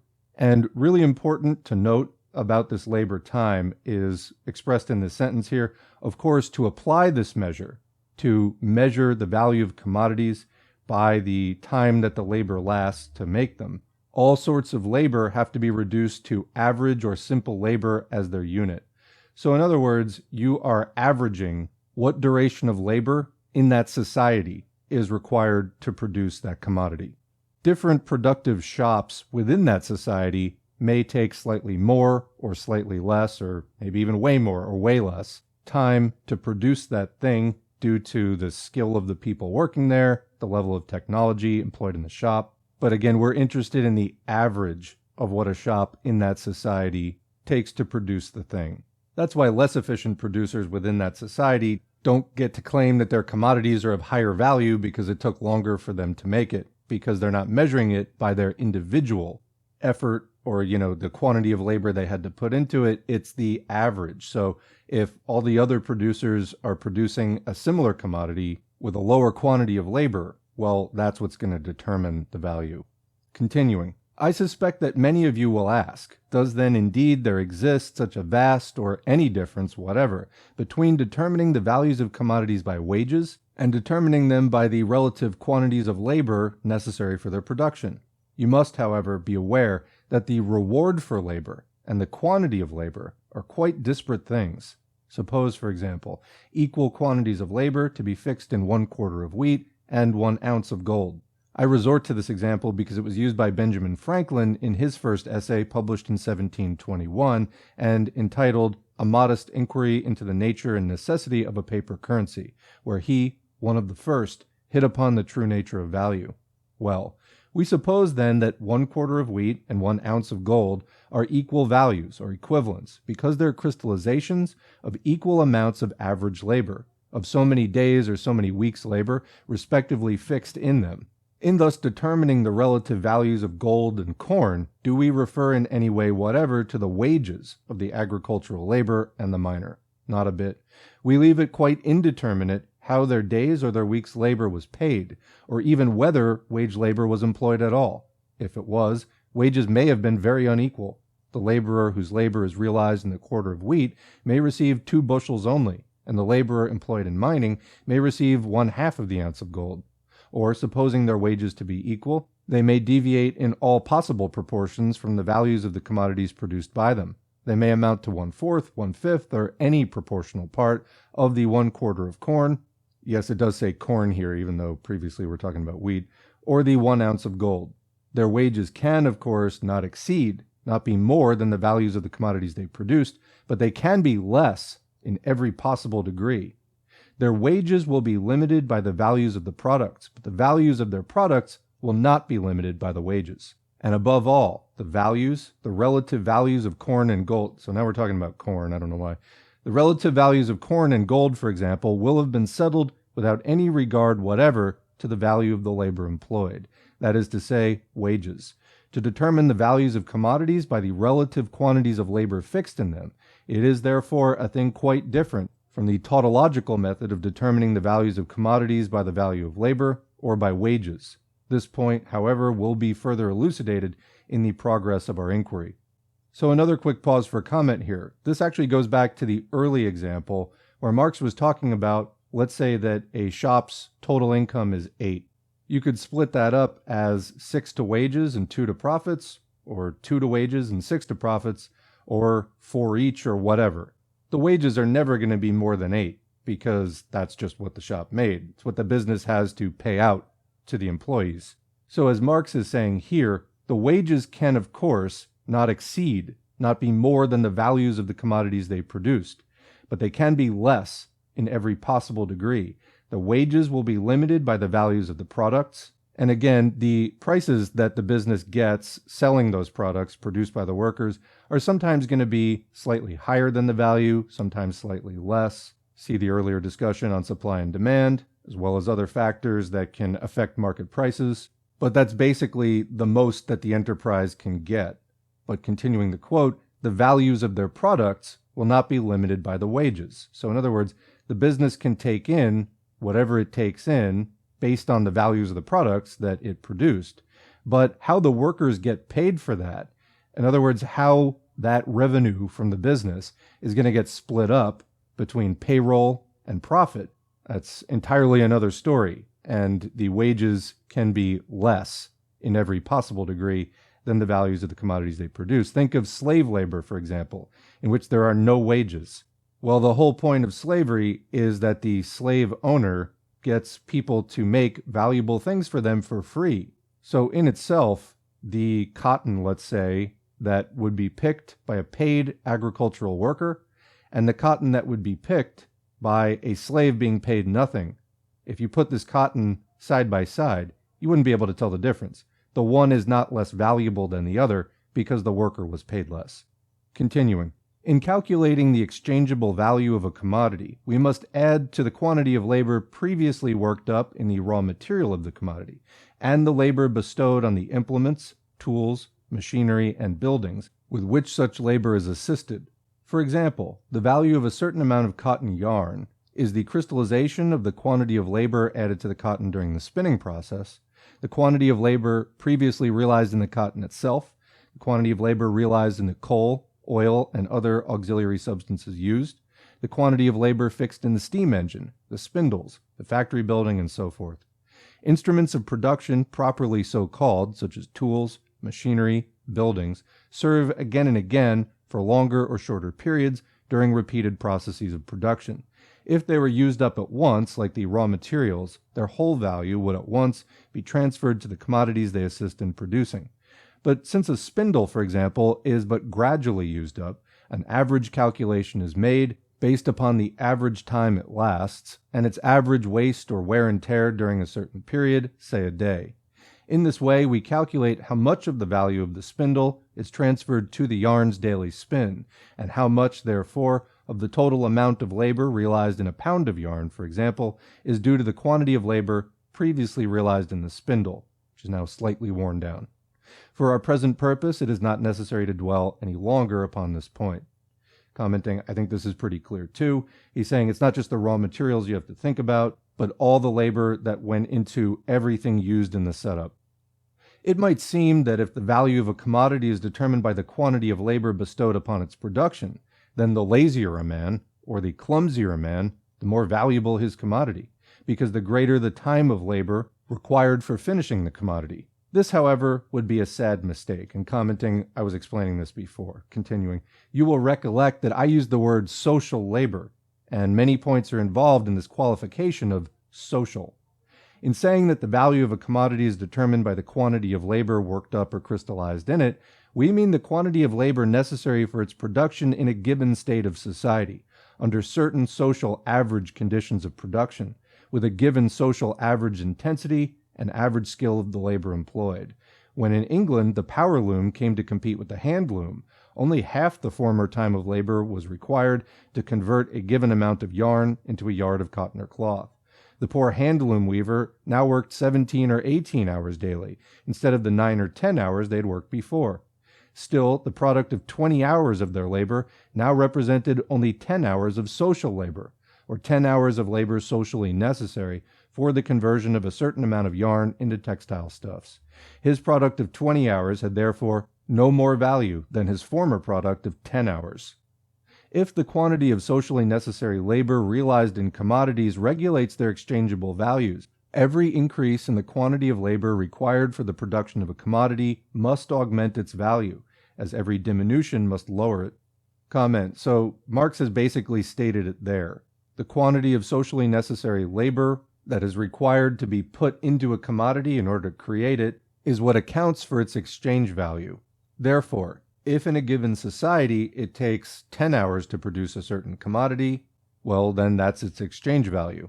But if there are new techniques or new technology that come in that allow the same commodity to be produced in 2 hours instead of 10, then suddenly that commodity has just lost 80% of its value, because it's now much easier to make. It doesn't take as much labor to make it. So you can still spend 10 hours using the old method to make the same commodity, and you can still sell it, and it'll still be worth something.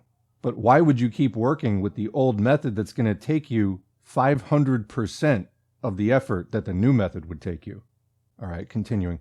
If the respective quantities of labor necessary for the production of the respective commodities remained constant, their relative values would also be constant. But such is not the case. The quantity of labor necessary for the production of a commodity changes continuously with the changes in the productive powers of labor. So we're talking about technique, technology, etc. Productive powers of labor. The more produce is finished in a given time of labor, and the smaller the productive powers of labor, the less produce is finished in the same time.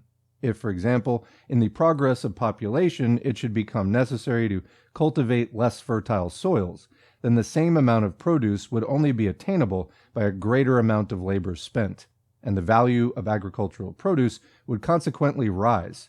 On the other hand, if, with the modern means of production, a single spinner converts into yarn during one workday many thousand times the amount of cotton which he could have spun during the same time with the spinning wheel, it's evident that every single pound of cotton will absorb many thousand times less of spinning labor than it did before. Consequently, the value added by spinning to every single pound of cotton will be 1,000 times less than before.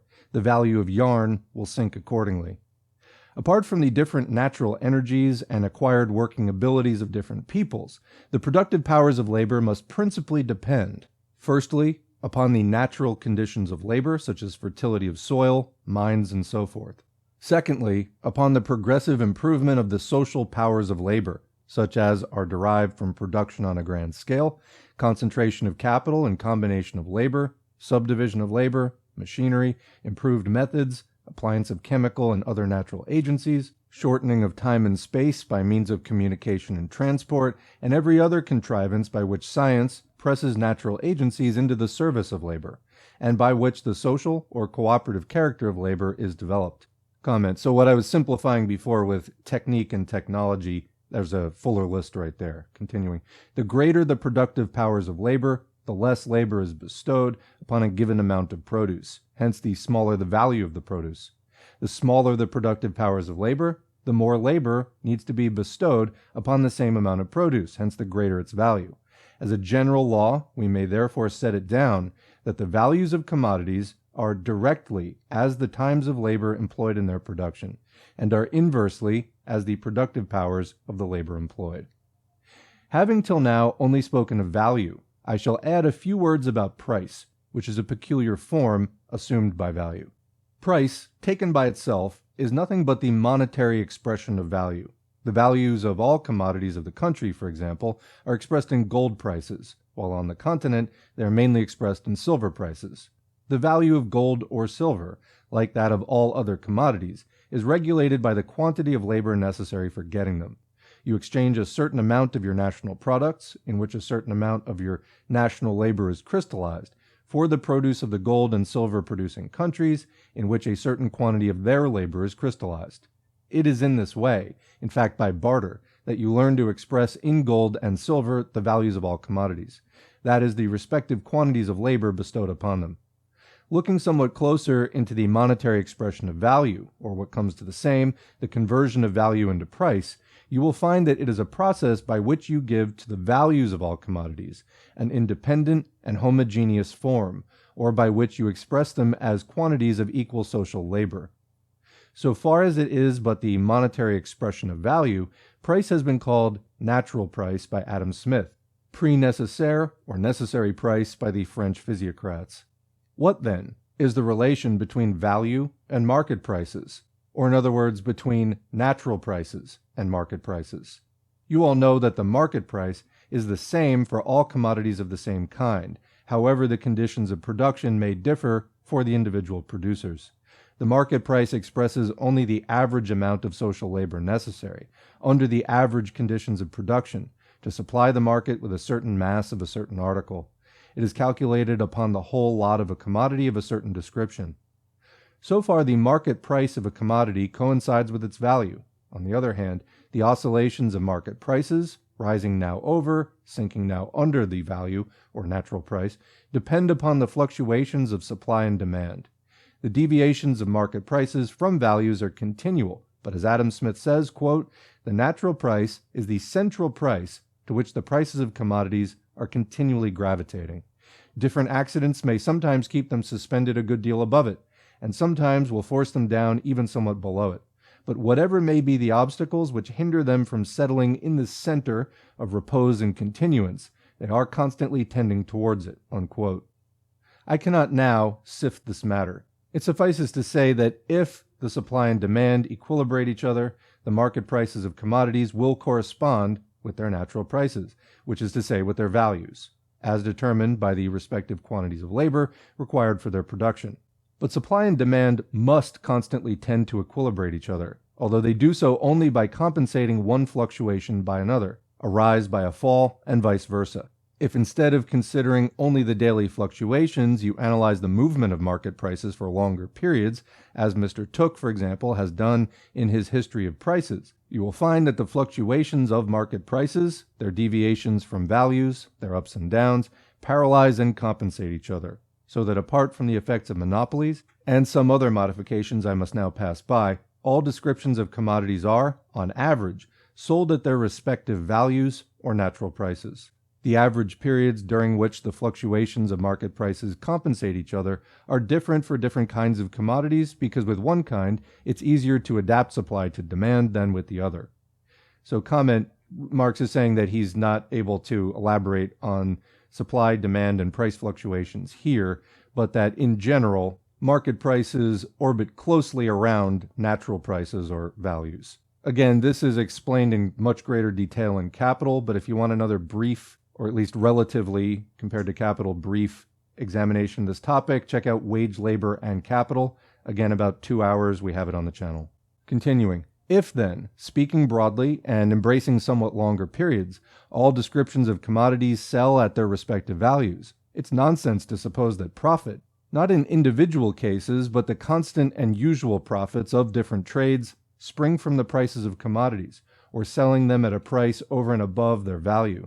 The absurdity of this notion becomes evident if it is generalized. What a man would constantly win as a seller, by selling above the value, he would constantly lose as a purchaser, because you'd have to buy other commodities above their value. It would not do to say that there are men who are buyers without being sellers, or consumers without being producers. What these people pay to the producers, they must first get from them for nothing. If a man first takes your money and afterwards returns that money in buying your commodities, you will never enrich yourselves by selling your commodities too expensively to that same man. This sort of transaction might diminish a loss, but it would never help in realizing a profit. To explain, therefore, the general nature of profits, you must start from the theorem that, on average, commodities are sold at their real values, and that profits are derived from selling them at their values, that is, in proportion to the quantity of labor realized in them. If you cannot explain profit upon this supposition, then you cannot explain it at all. This seems like a paradox and contrary to everyday observation. It is also a paradox that the Earth moves around the Sun and that water consists of two highly inflammable gases. Scientific truth is always paradox if judged by everyday experience, which catches only the delusive appearance of things. That's the end of section 6. So now we're really getting into it. Marx hasn't said it yet, and we're going to get into it in the later sections, but he's now raising the question, well, okay, if commodities are sold at their value, then where do profits come from? It's not just by selling above their value, although that does happen from time to time in the cyclical fluctuations of market price in relation to natural price, or again, value, synonym for natural price. I mean, that might be nice, selling at above the value for the time that you can get it, but the reality is if you're in the market for any period of time, you are also going to get caught having to sell below the value or below the natural price at other times. And of course, you're going to build that into your strategy, trying to sell more when you can get the best price, etc. But the point is that the market price always settles back around and is closely orbiting the value or natural price anyway, such that on average, commodities are sold at their actual values. Well, that being the case, and it being the case also that profits exist, then profit is derived by selling products at their value. So if that's not where profit comes from, where does it come from? Spoiler alert, exploitation of labor, extraction of surplus value from workers. We're going to get into this in much more detail in the sections ahead.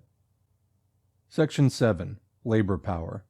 Having now, as far as it could be done in such a cursory manner, analyzed the nature of the value of any commodity whatever, we must turn our attention to the specific value of labor. And here again, I must startle you by a seeming paradox. All of you feel sure that what they sell daily is their labor, that therefore labor has a price, and that the price of a commodity being only the monetary expression of its value, there must certainly exist such a thing as the value of labor. However, there exists no such thing as the value of labor in the common acceptance of the word. We have seen that the amount of necessary labor crystallized in a commodity constitutes its value. Now, applying this notion of value, how could we define, say, the value of a 10-hour working day? How much labor is contained in that day? 10 hours labor. To say that the value of a 10 hours working day is equal to 10 hours labor, or the quantity of labor contained in it, would be a tautological, and moreover a nonsensical, expression. Of course, having once found out the true but hidden sense of the expression value of labor, we shall be able to interpret this irrational and seemingly impossible application of value, in the same way that having once made sure of the real movement of the celestial bodies, we shall be able to explain their apparent or merely phenomenal movements. What the working man sells is not directly his labor, but his labor power, the temporary disposal of which he makes over to the capitalist.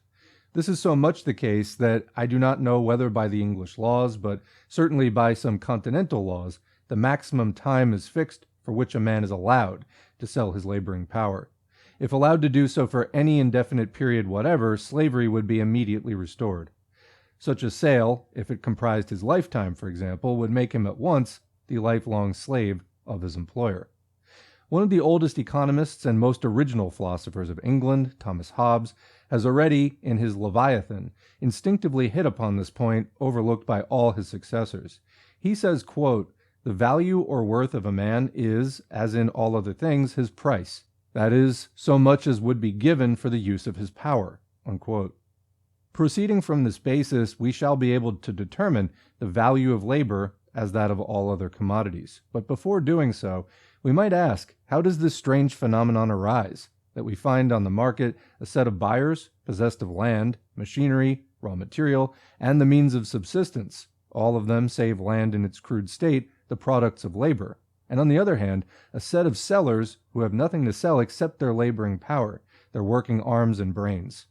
That the one set buys continually in order to make a profit and enrich themselves, while the other set continually sells in order to earn their livelihood.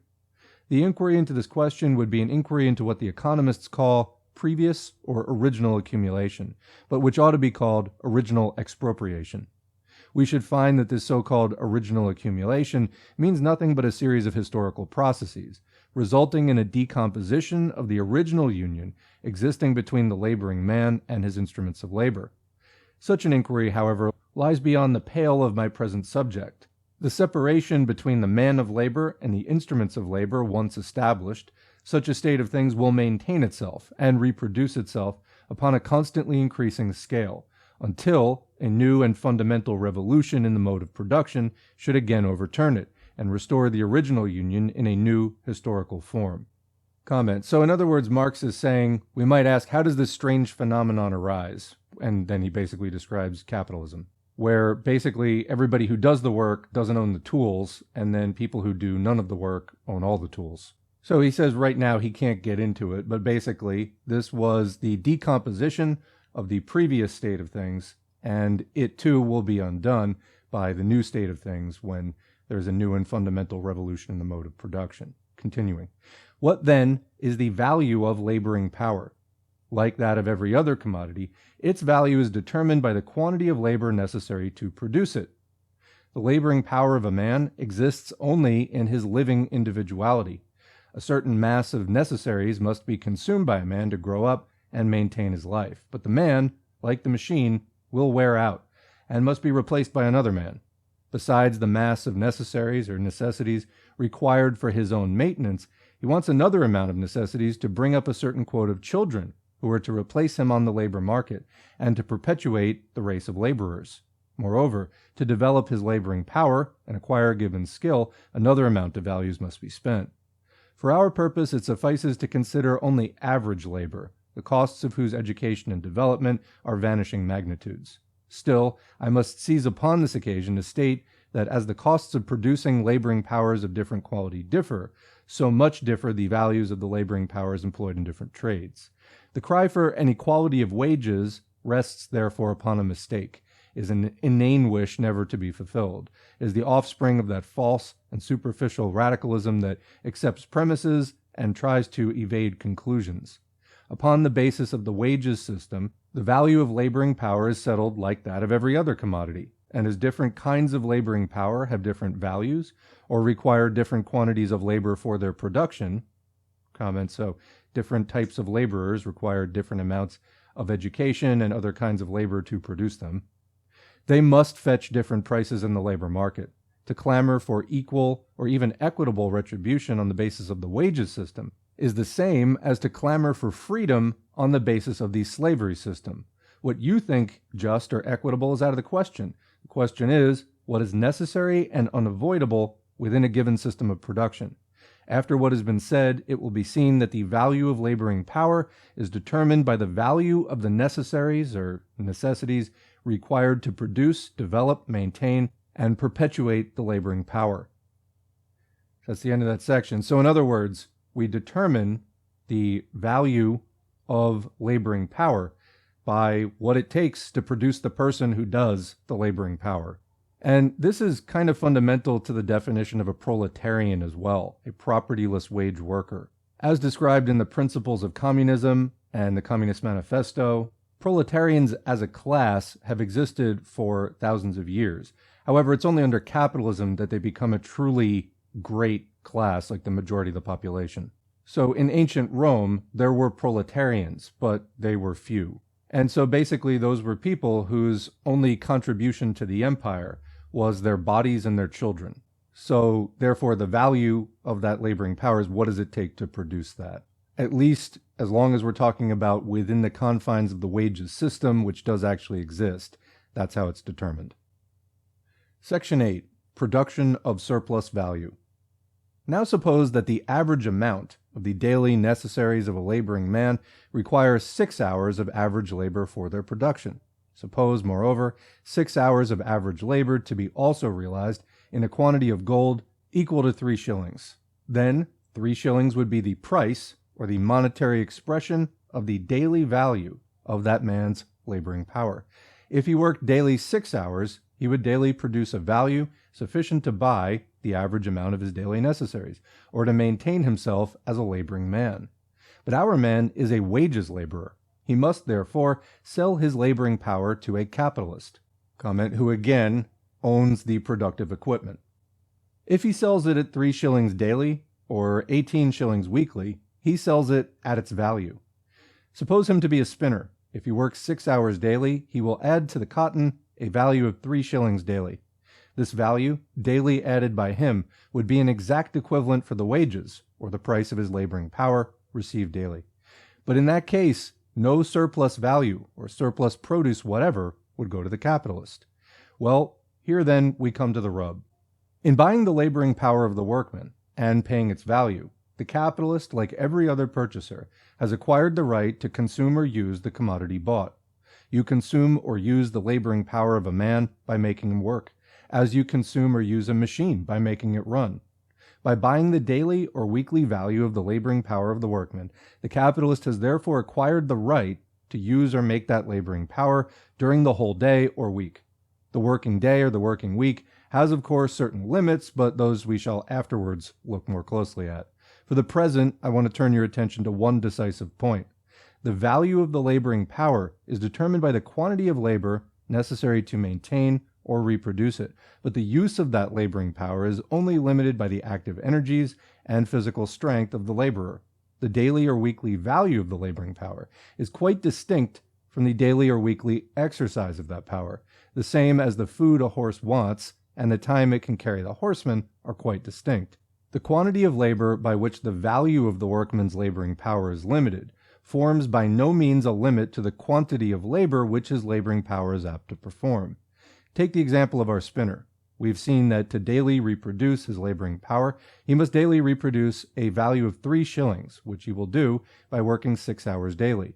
But this does not disable him from working 10 or 12 or more hours a day. But by paying the daily or weekly value of the spinner's laboring power, the capitalist has acquired the right of using that laboring power during the whole day or week. He will therefore make him work, say, daily 12 hours. Over and above the 6 hours required to replace his wages, or the value of his laboring power, he will, therefore, have to work 6 other hours, which I shall call hours of surplus labor, which surplus labor will realize itself in a surplus value and a surplus produce. If our spinner, for example, by his daily labor of 6 hours, added 3 shillings value to the cotton, a value forming an exact equivalent to his wages, he will in 12 hours add 6 shillings worth to the cotton and produce a proportional surplus of yarn. As he has sold his laboring power to the capitalist, the whole value of produce created by him belongs to the capitalist, the owner pro tem of his laboring power. By advancing 3 shillings, the capitalist will therefore realize a value of 6 shillings, because, advancing a value in which 6 hours of labor are crystallized, he will receive in return a value in which 12 hours of labor are crystallized.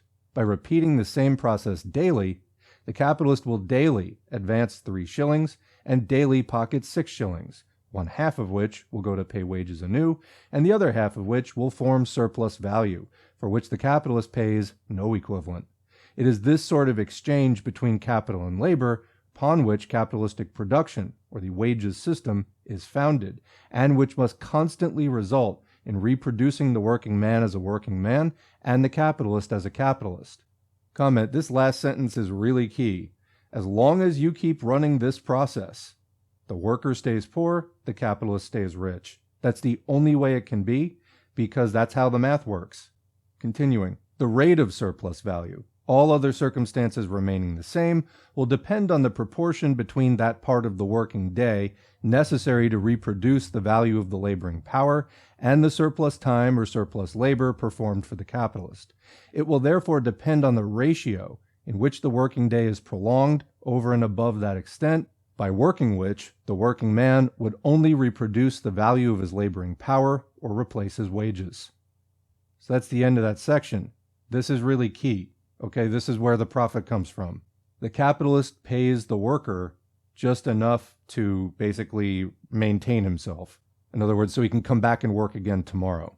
What does the capitalist get in return? Labor power for a certain amount of time.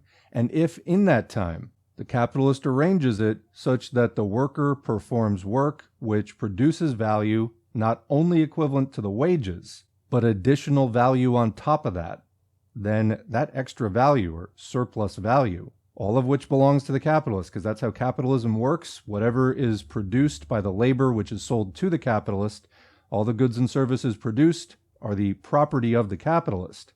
Well, there's your profit, and that's how the capitalist gets rich.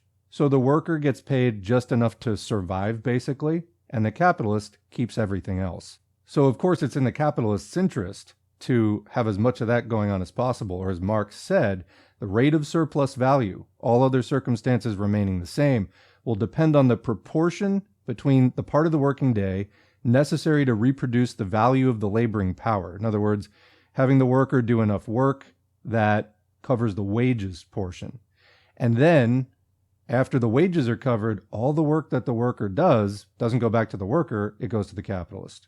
So let's say you have a 10-hour working day, and 5 hours are enough work to produce value to cover the wages.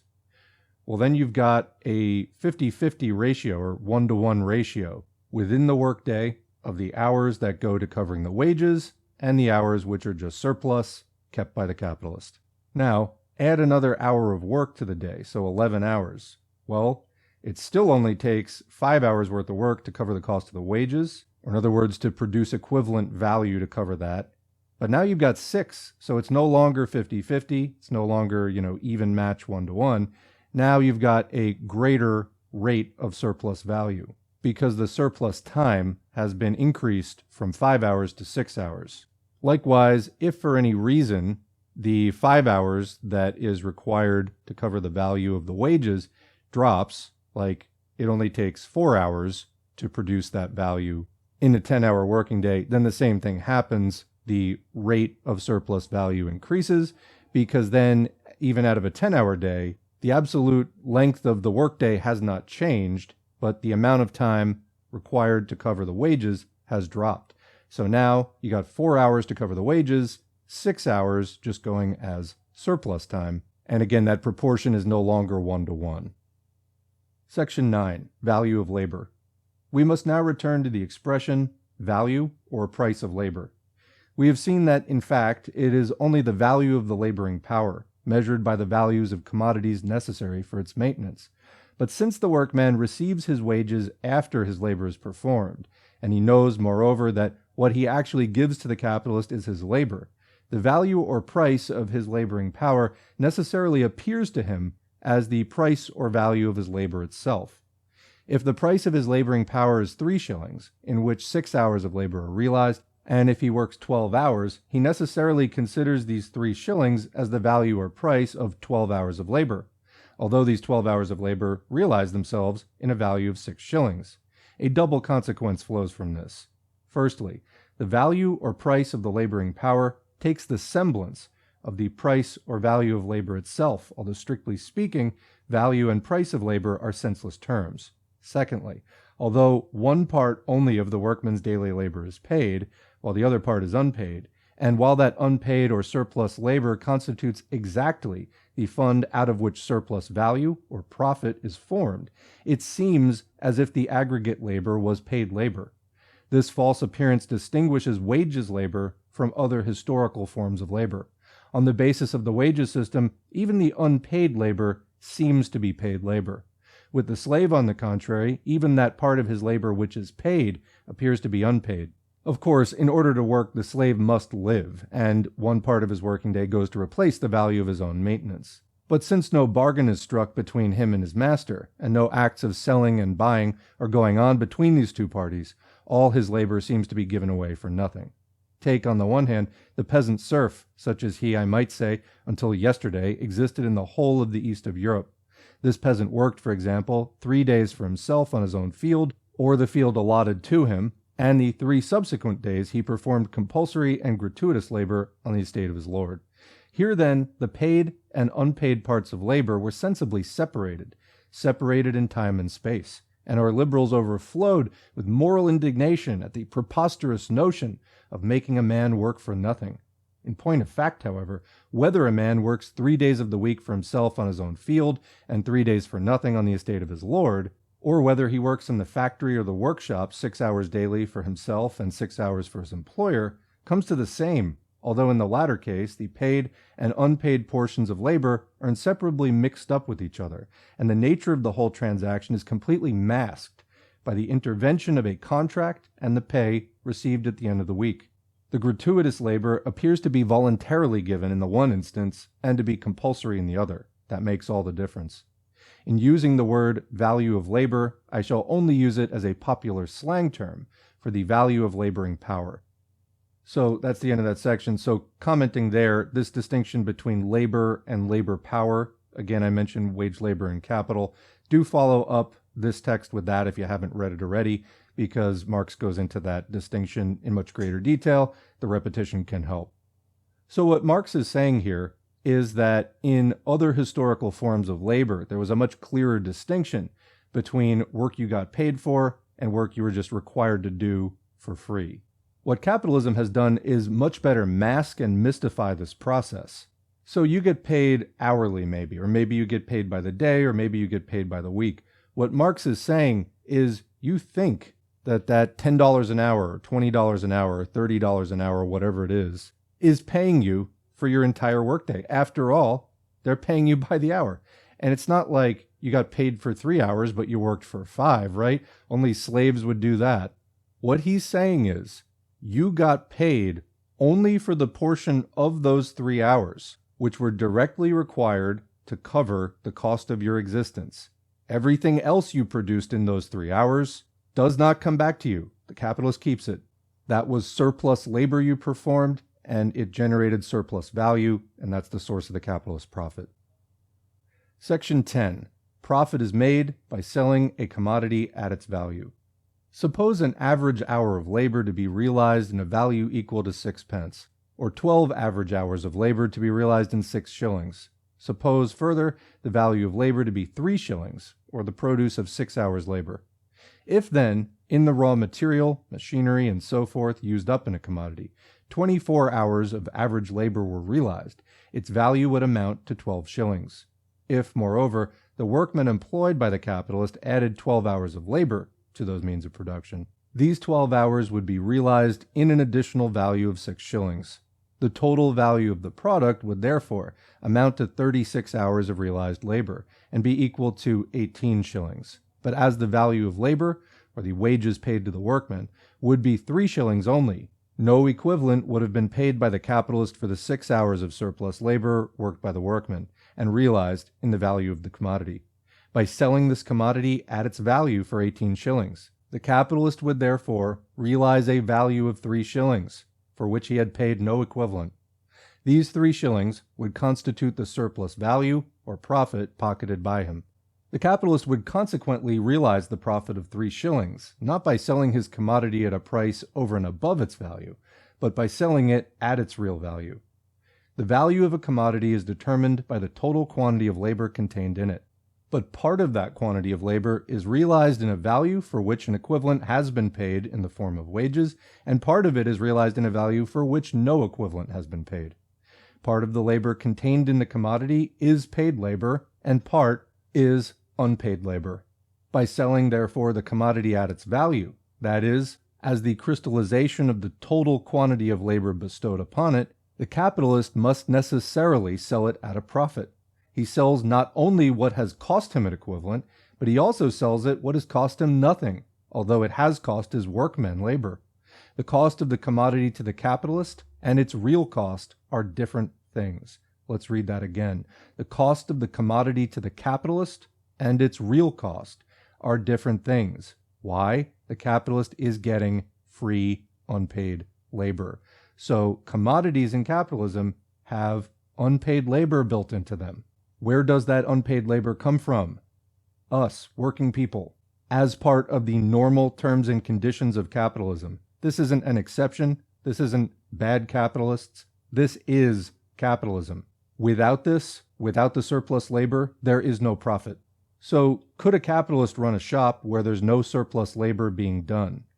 Yes, but they won't be a capitalist for long because it's not going to generate any profit. If you don't have surplus labor, you don't have surplus value, and then the capitalist doesn't have any profit, and you kind of need that to be a capitalist. So unless you are keeping your workers there above and beyond the amount of time required for them to produce enough value to cover their wages, and then you're just extracting extra or surplus labor out of them, producing surplus value by it, basically as a condition of their employment, then you get no profit. So this is part of the system. Continuing with the last sentence of the section, I repeat, therefore, that normal and average profits are made by selling commodities not above, but at their real values. And why? Because, as Marx says, the cost of the commodity to the capitalist and its real cost are different things. Because if the value of a commodity is determined by the amount, the total quantity of labor contained in it, and the capitalist is only paying for part of that labor, well, there's your profit. It's free labor, and that's a condition of employment in the shop of any capitalist that isn't going to go out of business in a few months. This is why, as Marx said before, it is this sort of exchange between capital and labor upon which capitalistic production or the wages system is founded, and which must constantly result in reproducing the working man as a working man in other words, just having enough to subsist, and the capitalist as a capitalist. This is the result of the hidden, masked, mystified, unpaid labor that is baked into capitalist employment. Section 11. The different parts into which surplus value is decomposed. The surplus value, or that part of the total value of the commodity in which the surplus labor, or unpaid labor of the working man is realized, I call profit. The whole of that profit is not pocketed by the employing capitalist. The monopoly of land enables the landlord to take one part of that surplus value under the name of rent, whether the land is used for agricultural buildings or railways or for any other productive purpose. On the other hand, the very fact that the possession of the instruments of labor enables the employing capitalist to produce a surplus value, or what comes to the same, to appropriate to himself a certain amount of unpaid labor, enables the owner of the means of labor, which he lends wholly or partly to the employing capitalist, enables, in one word, the money-lending capitalist to claim for himself, under the name of interest, another part of that surplus value, so that there remains to the employing capitalist as such only what is called industrial or commercial profit. Comment. So now Marx is going to break down the different forms of profit. By what laws this division of the total amount of surplus value amongst these three categories of people is regulated is a question quite foreign to our subject. This much, however, results from what has been stated. Rent, interest, and industrial profit are only different names for different parts of the surplus value of the commodity, or the unpaid labor enclosed in it, and they are equally derived from this source, and from this source alone.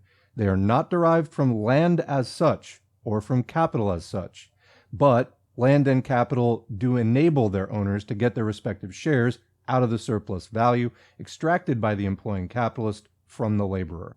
So comment. Is that clear? The source of profit is surplus value contained in commodities. That occurs on the shop floor, so to speak. It occurs between the employing capitalist and the worker.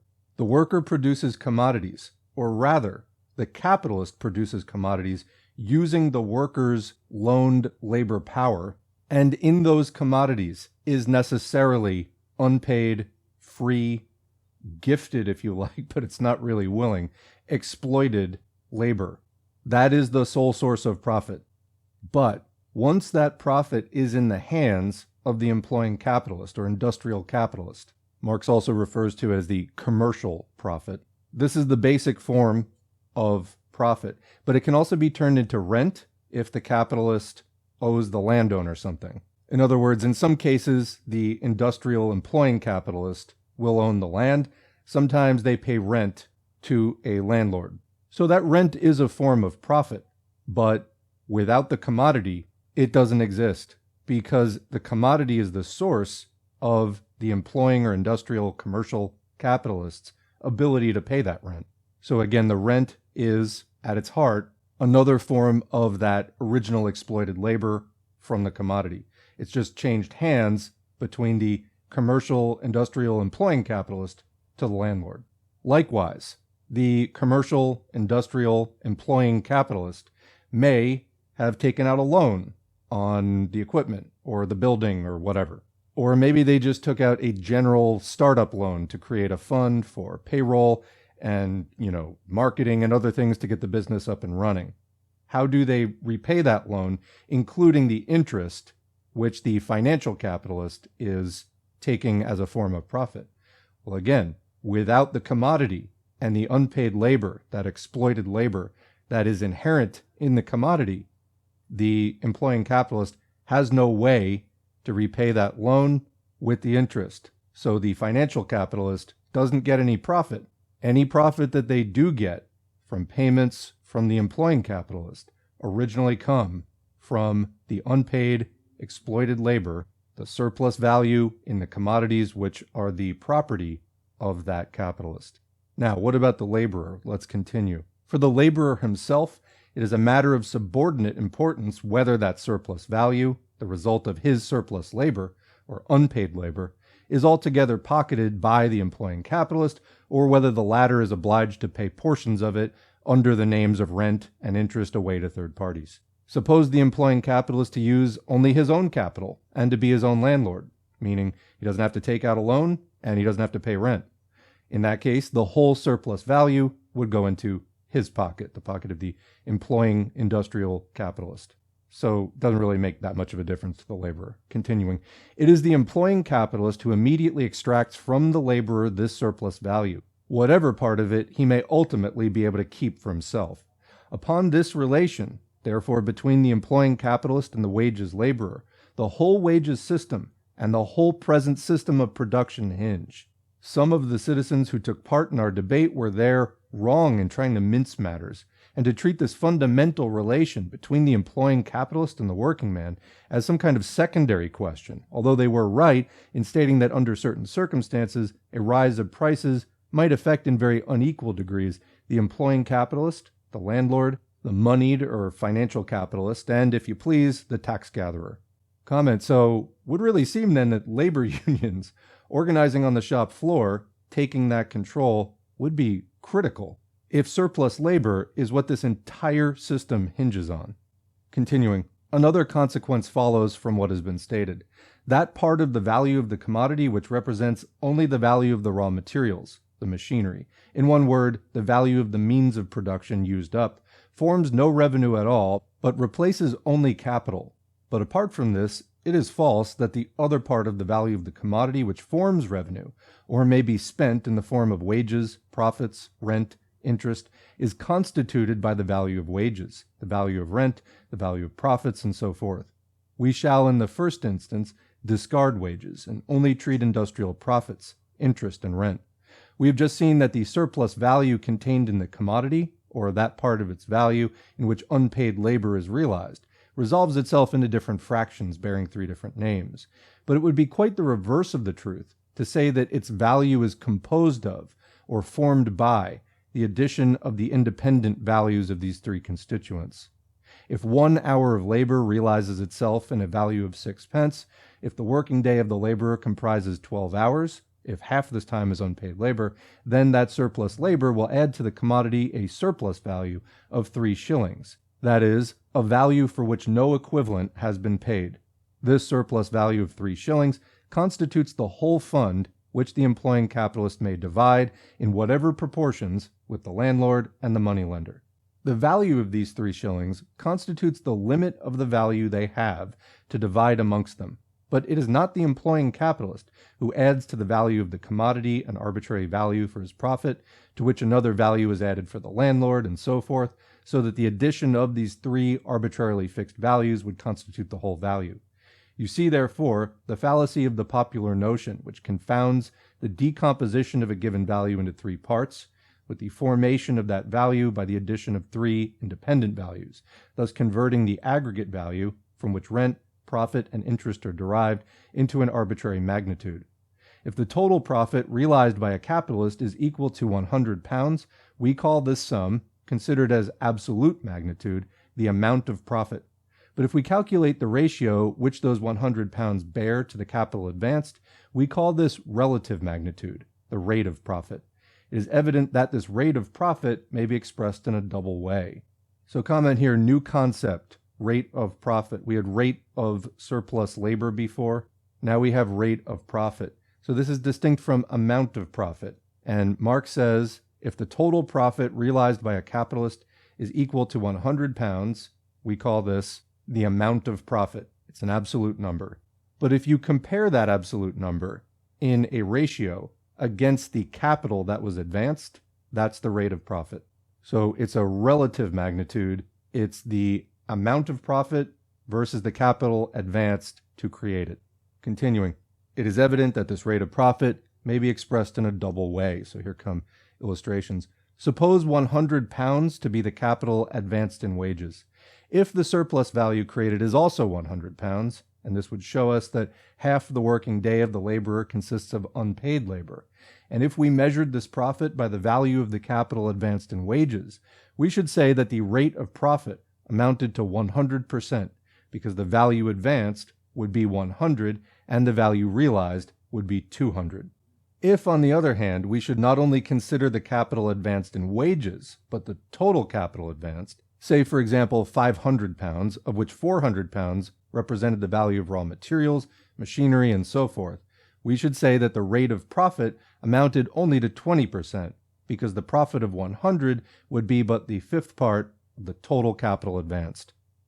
The first mode of expressing the rate of profit is the only one which shows you the real ratio between paid and unpaid labor, the real degree of the exploitation, you must allow me this French word, of labor. The other mode of expression is that in common use, and is indeed appropriate for certain purposes. At all events, it is very useful for concealing the degree in which the capitalist extracts gratuitous labor from the workman. Comment. So, these two comparisons of the amount of profit to some measure of the capital used to create it are expressions of the rate of profit. However, there is a particular expression of the rate of profit which is more specialized, and it's just a comparison between the amount of profit and the capital advanced in wages specifically, not the machinery, not the raw materials, just amount of profit versus wages.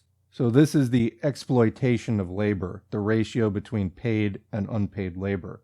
But if you do more generally all of the capital, including the raw materials, machinery, that's the more general rate of profit. As Marx continues, in the remarks I have still to make, I shall use the word profit to mean the whole amount of the surplus value extracted by the capitalist without any regard to the division of that surplus value between different parties. So in other words, not considering what gets paid by the capitalist in rent or in interest. Just that in-house profit, if you will, which was embodied in the surplus in the commodities. Continuing, and in using the words rate of profit, I shall always measure profits by the value of the capital advanced in wages.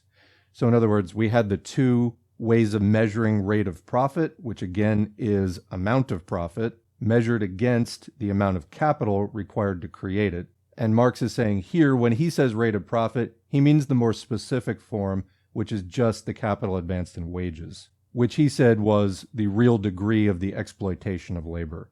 Both expressions of the rate of profit are valid, but that's the one he's going to be using in the rest of the piece. Section 12. General relation of profits, wages, and prices. Deduct from the value of a commodity the value replacing the value of the raw materials and other means of production used upon it, that is to say, deduct the value representing the past labor contained in it, and the remainder of its value will resolve into the quantity of labor added by the working man last employed. If that working man works 12 hours daily, if 12 hours of average labor crystallize themselves in an amount of gold equal to 6 shillings, this additional value of 6 shillings is the only value his labor will have created. This given value, determined by the time of his labor, is the only fund from which both he and the capitalist have to draw their respective shares or dividends, the only value to be divided into wages and profits. It is evident that this value itself will not be altered by the variable proportions in which it may be divided amongst the two parties. There will also be nothing changed if in the place of one working man you put the whole working population, 12 million working days, for example, instead of one. So comment, Marx is saying this analysis is perfectly valid for an entire society. Since the capitalist and workman have only to divide this limited value, that is, the value measured by the total labor of the working man, comment because that's the only thing making stuff, the more the one gets, the less will the other get, and vice versa. Whenever a quantity is given, one part of it will increase inversely as the other decreases. If the wages change, the profits will change in an opposite direction. If wages fall, profits will rise. And if wages rise, profits will fall. Comment, because you're just dividing up that same fund differently. If there's me and you, and there's 4 cookies, and we do 2 and 2, that's equal. If there's 3 for me, well, that's necessarily less for you. Continuing, if the working man, on our former supposition, gets 3 shillings, equal to 1/2 of the value he's created, or if his whole working day consists half of paid and half of unpaid labor, the rate of profit will be 100%, because the capitalist would also get 3 shillings. If the working man receives only 2 shillings, or works only 1/3 of the whole day for himself, the capitalist will get 4 shillings, comment, the amount left over. And the rate of profit will be 200%. If the working man receives 4 shillings, the capitalist will only receive 2, and the rate of profit would sink to 50%. But all these variations will not affect the value of the commodity.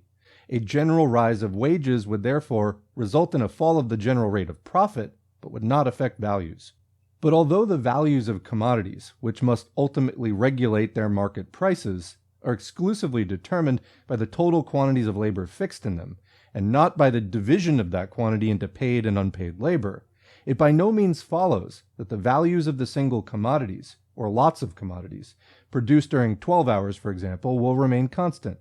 The number or mass of commodities produced in a given time of labor, or by a given quantity of labor, depends upon the productive power of the labor employed, and not upon its extent or length. With 1 degree of the productive power of spinning labor, for example, a working day of 12 hours may produce 12 pounds of yarn, with a lesser degree of productive power, only 2 pounds. If then 12 hours average labor were realized in the value of 6 shillings in the one case, the 12 pounds of yarn would cost 6 shillings. In the other case, the 2 pounds of yarn would also cost 6 shillings. The 1 pound of yarn would therefore cost 6 pence in the one case and 3 shillings in the other. The difference of price would result from the difference in the productive powers of labor employed. 1 hour of labor would be realized in 1 pound of yarn with the greater productive power, while with the smaller productive power, 6 hours of labor would be realized in 1 pound of yarn. The price of a pound of yarn would in the one instance be only 6 pence, although wages were relatively high and the rate of profit low. It would be 3 shillings in the other instance, although wages were low and the rate of profit high. This would be so because the price of the pound of yarn is regulated by the total amount of labor worked up in it, and not by the proportional division of that total amount into paid and unpaid labor. The fact I have mentioned before, that high-priced labor may produce cheap, and low-priced labor may produce expensive commodities, loses, therefore, its paradoxical appearance. It is only the expression of the general law that the value of a commodity is regulated by the quantity of labor worked up in it, and the quantity of labor worked up in it depends altogether upon the productive powers of labor employed, and will therefore vary with every variation in the productivity of labor. So that's the end of that section. What Marx is really trying to underline here, because there's a lot of different concepts coming together, he's pulling out now from, we went into a pretty detailed dive of the difference between paid and unpaid labor, surplus labor, and source of profit and all that. He's coming back from that and saying, but we're talking about values of commodities overall, and that's determined by the amount of labor that is crystallized in that commodity. But it doesn't matter for this purpose. That is the purpose of determining its value. Whether that labor was paid or unpaid has no bearing whatsoever. That has bearing on the rate of profit, but that's a separate question. So what Marx is getting at here is sort of the original question: is striking for pay raises a bad thing? Well, we're in section 12 out of 14 here, so he's coming to the end and he's coming back around to that. Now that we've broken down all the component pieces of this, we can show scientifically that it doesn't matter how the capitalist and the workers are splitting up the value between wages and profits. That is not what determines the price of commodities. The market price of commodities, again, fluctuates according to supply and demand, other sort of cyclical and incidental forces, but it follows closely around and sometimes is above and sometimes is below its value. So it's the value of the commodity that actually matters when we're talking about prices, not increases or decreases in wages. So it's the value of a commodity that ultimately is regulating the market price, which is going to fluctuate around that value. So what determines the value of a commodity? Well, again, the quantity of labor crystallized in it. What affects that? What affects the quantity of labor that's required to produce something? Productivity of labor, the productive powers of labor, technique, technology, societal changes, transportation, communication, all that stuff we talked about before. So that's what actually affects prices. Natural prices or values directly, and then market prices, which sort of orbit around that. Section 13. Main cases of attempts at raising wages or resisting their fall. Let us now seriously consider the main cases in which a rise of wages is attempted or a reduction of wages resisted. 1. We have seen that the value of the laboring power, or in more popular parlance, the value of labor, is determined by the value of necessaries, or the quantity of labor required to produce them. If then, in a given country, The value of the daily average necessities of the laborer represented 6 hours of labor expressed in 3 shillings. The laborer would have to work 6 hours daily to produce an equivalent for this daily maintenance. If the whole working day was 12 hours, the capitalist would pay him the value of his labor by paying him 3 shillings. Half the working day would be unpaid labor, and the rate of profit would amount to 100%. But now suppose that, consequent upon a decrease of productivity, more labor should be wanted to produce, say, the same amount of agricultural produce, so that the price of the average daily necessities should rise from 3 to 4 shillings. In that case, the value of labor would rise by 1/3, or 33 1/3%. 8 hours of the working day would be required to produce an equivalent for the daily maintenance of the laborer, according to his old standard of living. The surplus labor would therefore sink from 6 hours to 4, and the rate of profit from 100 to 50%. But in insisting upon a rise of wages, the laborer would only insist upon getting the increased value of his labor, like every other seller of a commodity, who, the costs of his commodities having increased, tries to get its increased value paid.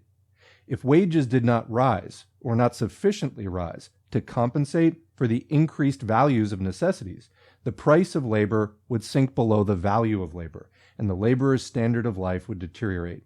Comment. So right now, we're living through insane inflation, which probably is about to start collapsing in a huge recession. But anyway, for the last few years, we've had crazy inflation in the United States and in a number of other places. And it's not just luxury items, it's daily necessities such as groceries. So this is exactly the situation Marx is talking about. Your grocery bill used to be $200, now it's $400. If your wages that you're getting paid at work don't rise commensurately, that you're able to afford the groceries with the same level of ease that you did before, then the value of your labor, the cost of keeping you alive and healthy enough to work, would have risen above the price of your labor.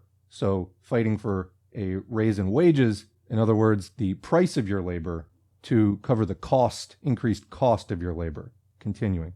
But a change might also take place in an opposite direction. By virtue of the increased productivity of labor, the same amount of the average daily necessities might sink from 3 to 2 shillings, or only 4 hours out of the working day instead of 6. Be wanted to reproduce an equivalent for the value of the daily necessities, let's say due to farming advances or whatever. The working man would now be able to buy with 2 shillings as many necessities as he did before with 3. Indeed, the value of labor would have sunk, but diminished value would command the same amount of commodities as before. Then profits would rise from 3 to 4 shillings, and the rate of profit from 100 to 200%. Although the laborer's absolute standard of life would have remained the same, his relative wages, and therewith his relative social position, as compared with that of the capitalist, would have been lowered. If the working man should resist that reduction of relative wages, he would only try to get some share in the increased productive powers of his own labor, and to maintain his former relative position in the social scale.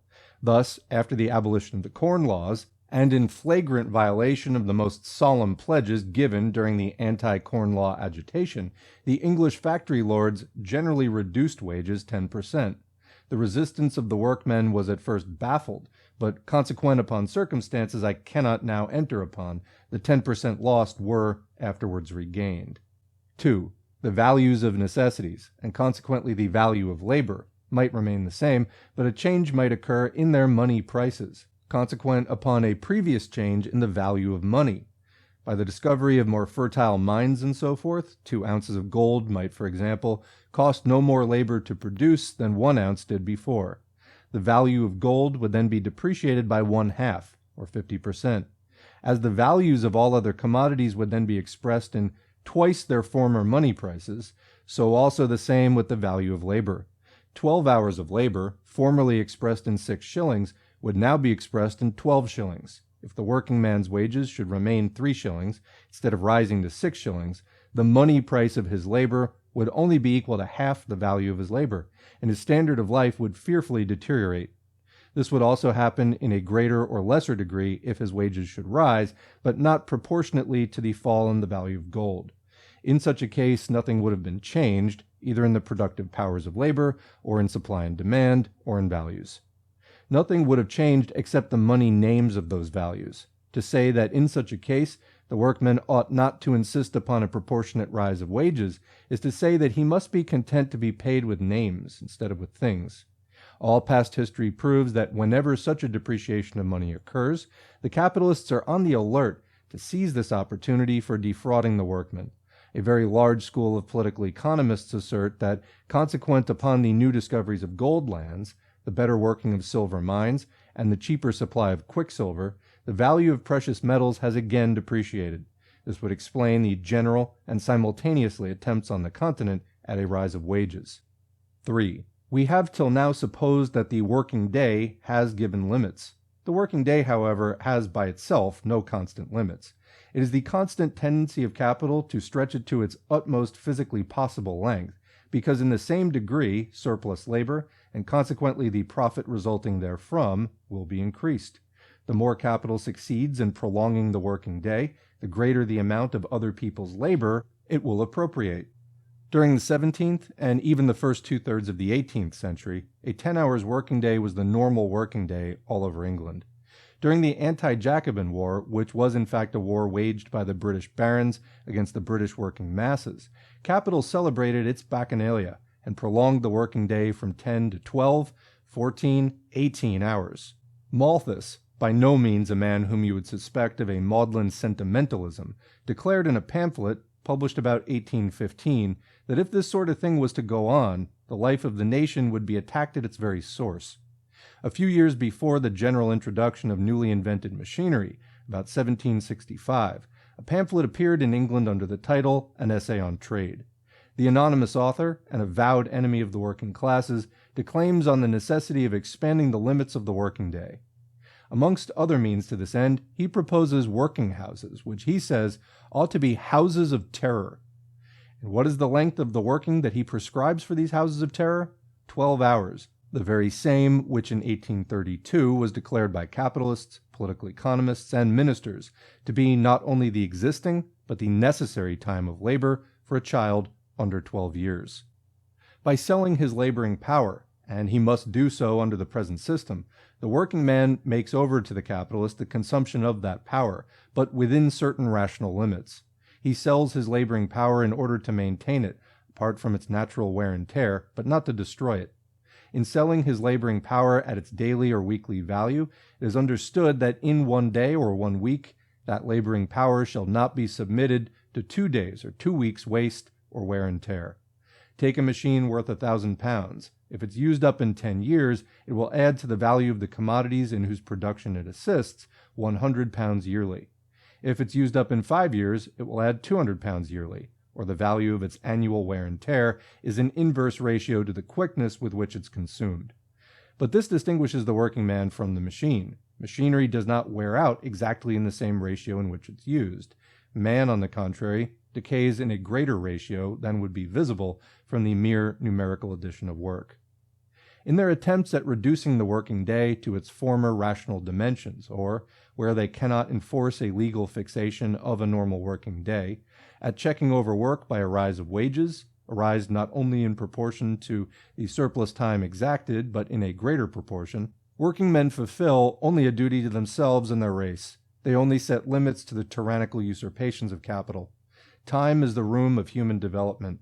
A man who has no free time to dispose of, whose whole lifetime, apart from the mere physical interruptions by sleep, meals, and so forth, is absorbed by his labor for the capitalist, is less than a beast of burden.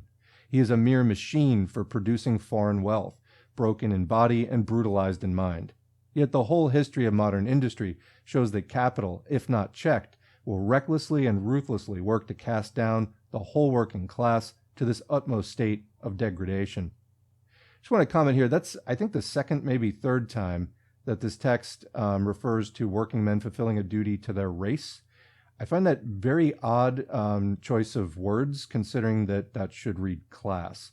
Really not sure why it is presented in this way, but although, there is a sense, the human race, which the majority of which is not capitalists, you can use it in that sense. Class really would be more specific. Anyway, continuing.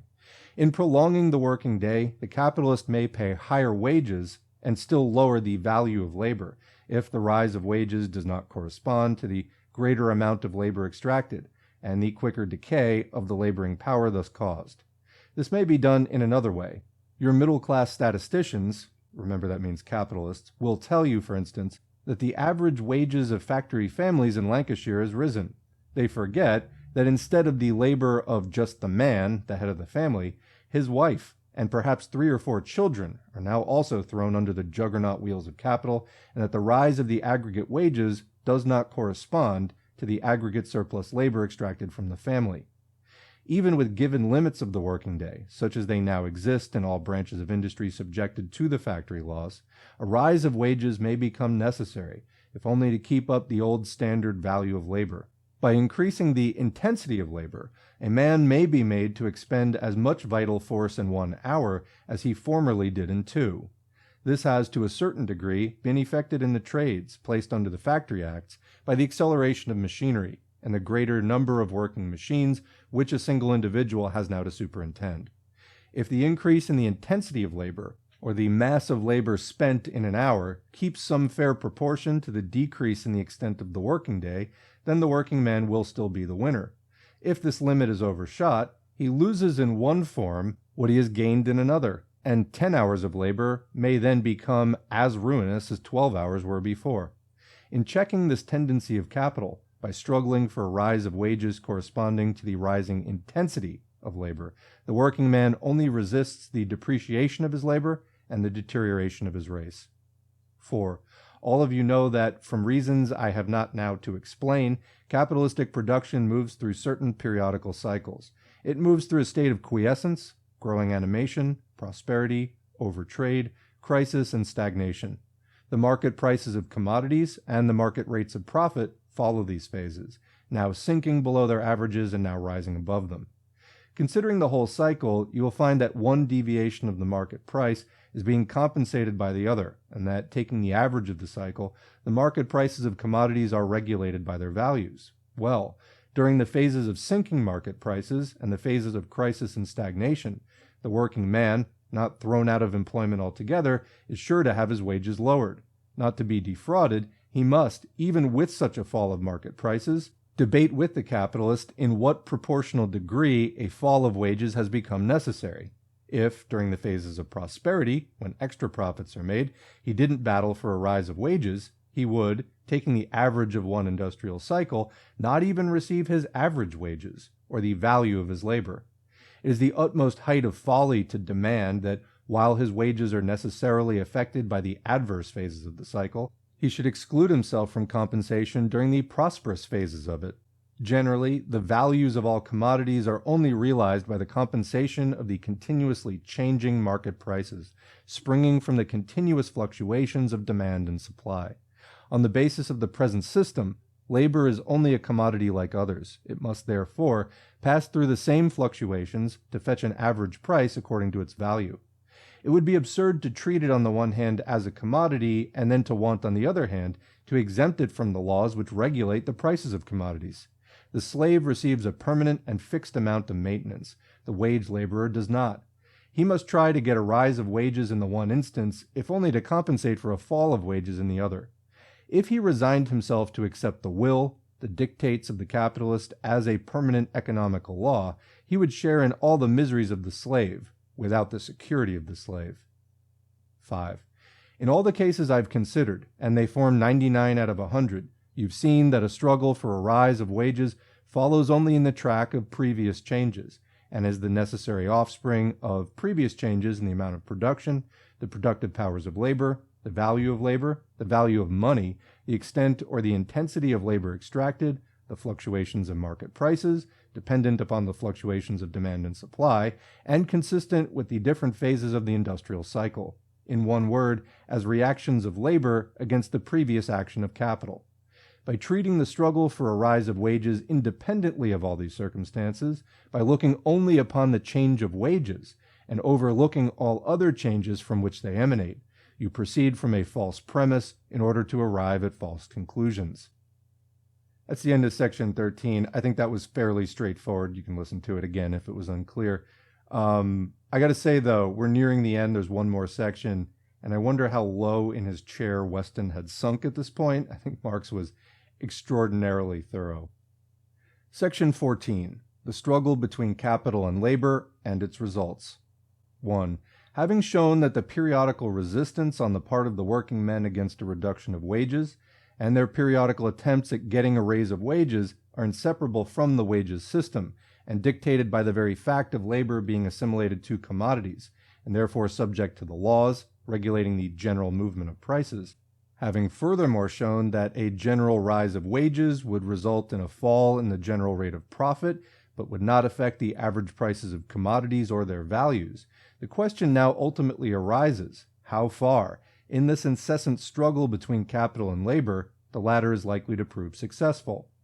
I might answer by a generalization and say that as with all other commodities, so with labor, its market price will, in the long run, adapt itself to its value, that therefore, despite all the ups and downs, and do what he may, the working man will, on an average, only receive the value of his labor, which resolves into the value of his laboring power, which is determined by the value of the necessities required for its maintenance and reproduction, which value of necessities, finally, is regulated by the quantity of labor wanted to produce them.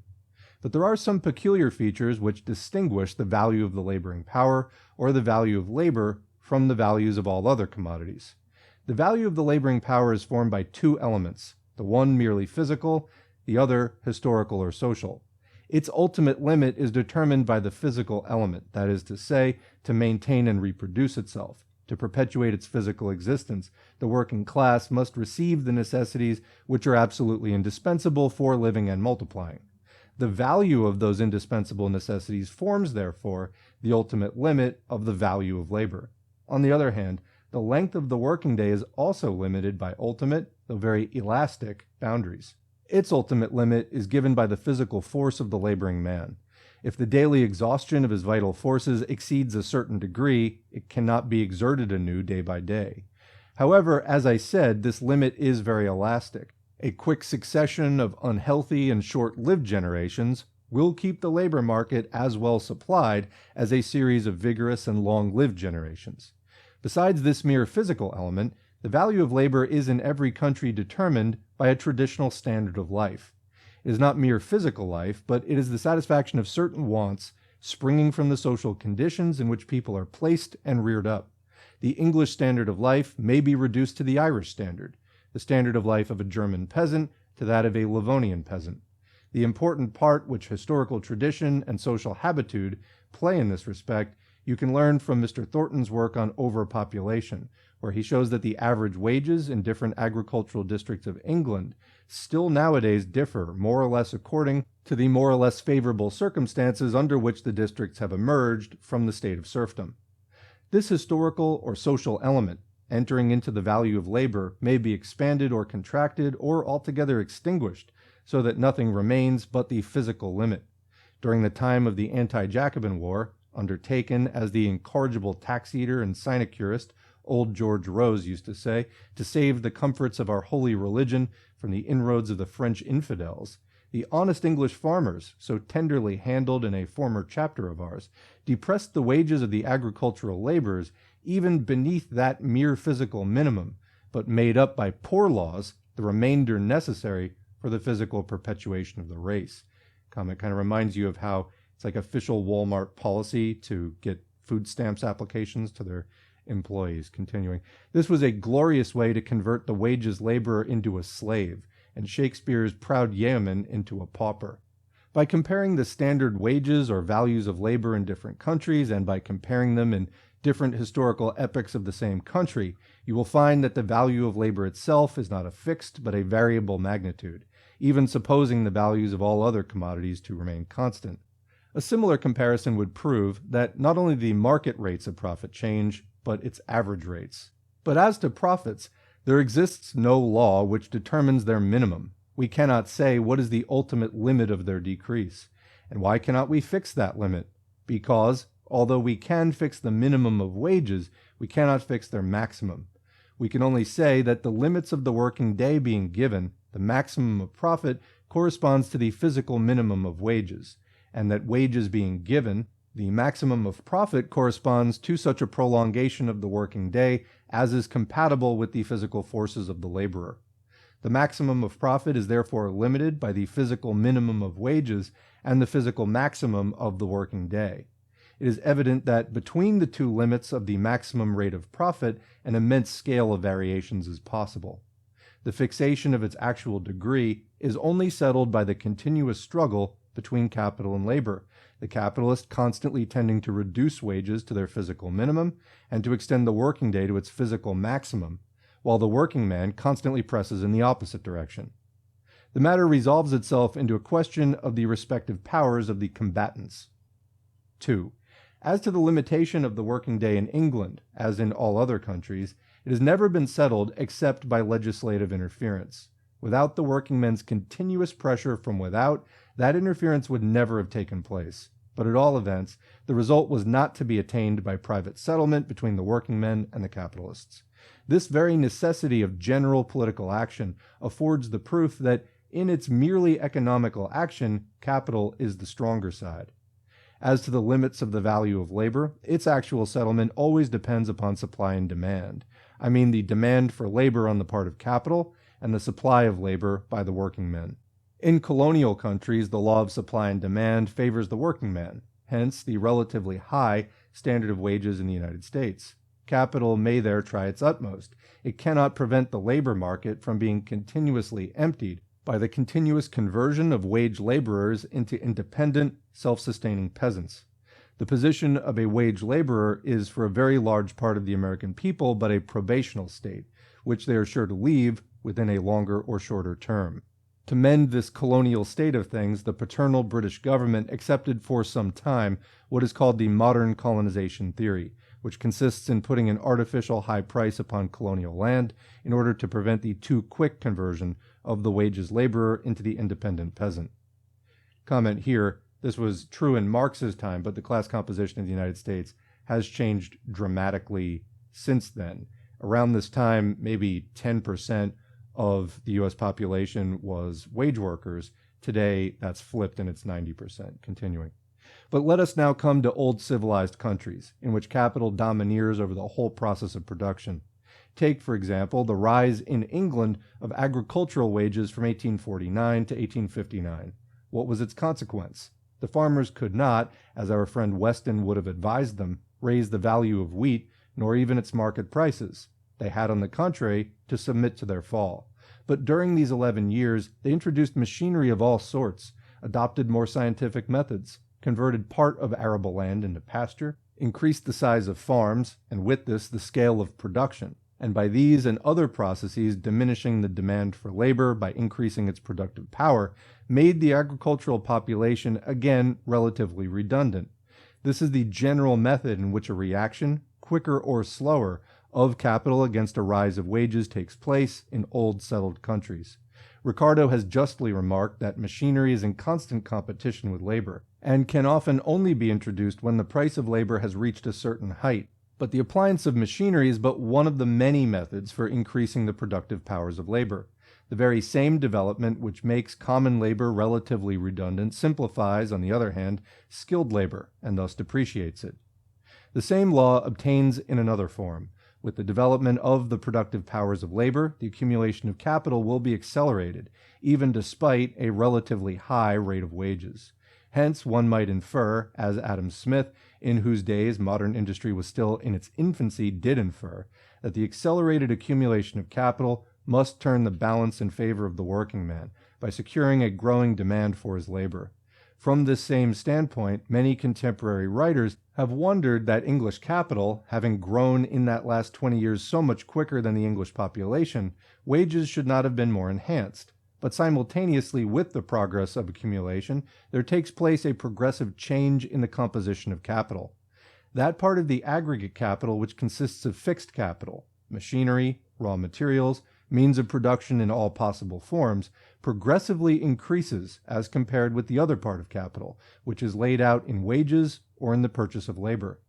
This law has been stated in a more or less accurate manner by Mr. Barton, Ricardo, Sismondi, Professor Richard Jones, Professor Ramsey, Cherbulier, and others.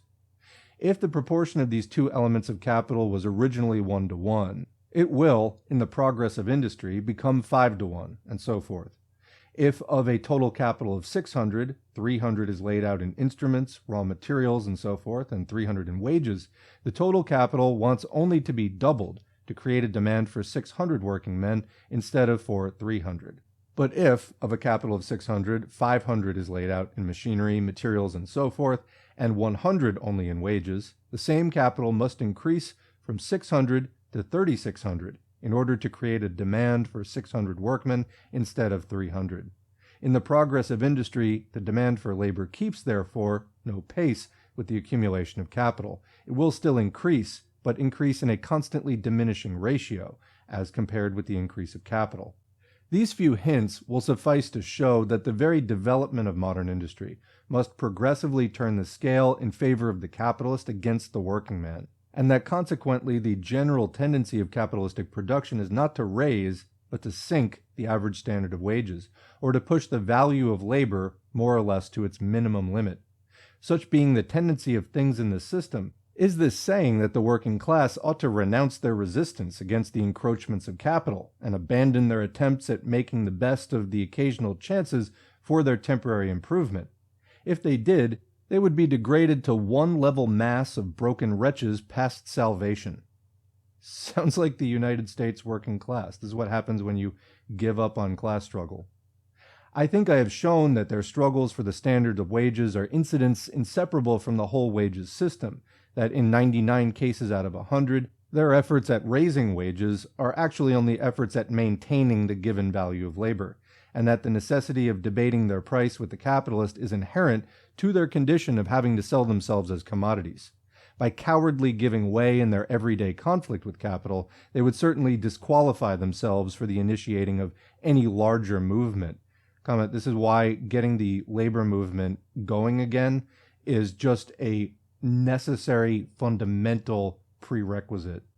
At the same time, and quite apart from the general servitude involved in the wages system, the working class ought not to exaggerate to themselves the ultimate working of these everyday struggles. They ought not to forget that they are fighting with effects, but not with the causes of those effects, that they are retarding the downward movement, but not changing its direction, that they are applying palliatives, not curing the malady.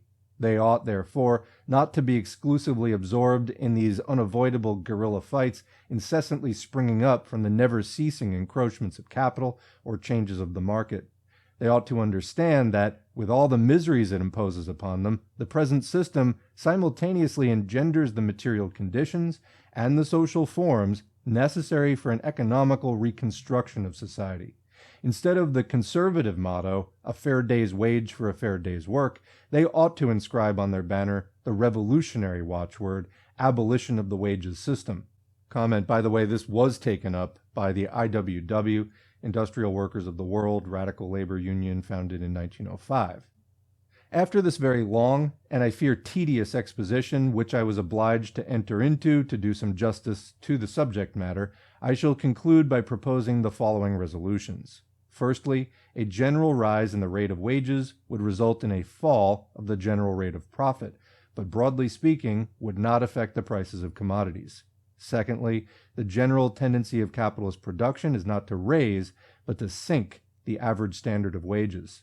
Thirdly, trades unions will work well as centers of resistance against the encroachments of capital. They fail partially from an injudicious use of their power.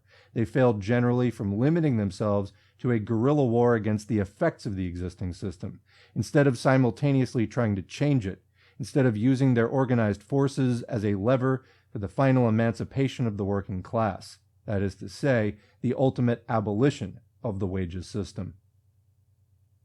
That's the end of the last section and the audiobook. So that third point is what Lenin is talking about trade union consciousness versus also the political revolutionary consciousness.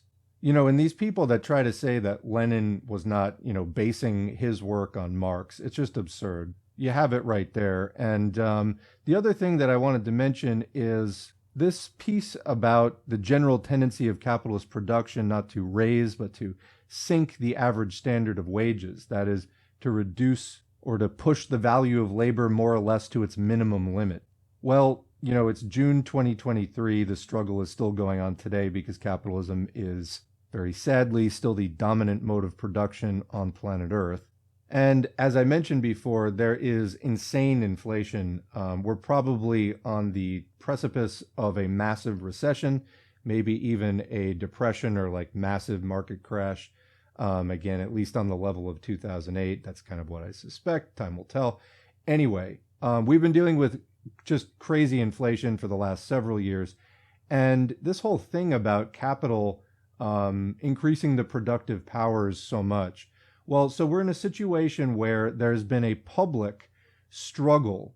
The capitalists thought that they had beaten back the labor movement pretty much once and for all, but it is starting to make kind of a showing. There's a big strike wave going on now after multiple decades of a decrease in the unionization of the U.S. workforce. It's finally leveled out and starting to increase a little bit.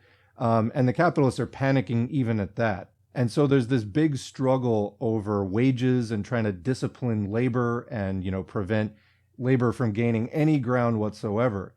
And starting pretty much last summer in 2022, when obviously this is the COVID pandemic, they're trying to get people to go back to work, even though the pandemic COVID was spreading a lot last year.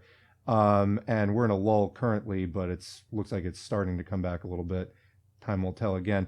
Anyway, there was this question of how do they get people to come back to work? And so you would go around and see banners in front of fast food places now hiring at $15, $17, $19 an hour. And yet they were still having trouble filling these slots. Why? Because with the price of necessities, it's not enough to live on. Plus, there's the risk of getting disabled from catching COVID-19 by being out and working. And it's in this context that what happened a few months ago, in like March, I think, maybe early April, all of these new next-gen AI machines were put out. ChatGPT, which is based on GPT-4, which is a lot more powerful than ChatGPT, Google Bard, and other things. And while the sort of consumer-grade, dumbed-down versions of these, like ChatGPT versus GPT-4, is a big downgrade. There's demonstrations you can see where you can ask the same question to both systems and you'll get markedly different levels of intelligence in the answer. Anyway, it's in this context of trying to discipline labor that these AI tools are being put out. And this prompted a major strike in Hollywood by writers who they're being threatened with being replaced. So, it's trying to drive wages down.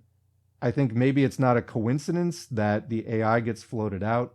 There are, of course, also just existential concerns about not this level of, GPT-4, for example, but maybe a GPT-5 or GPT-6 becoming literally too powerful and this tool sort of escaping human use. We've discussed that elsewhere on the channel. But I think that may not be a coincidence that in this context of trying to discipline labor and, they just don't want to pay people anything, putting out these threats of like, oh, here's AI and it's going to replace all the workers and better just, suck it up and take what you can get.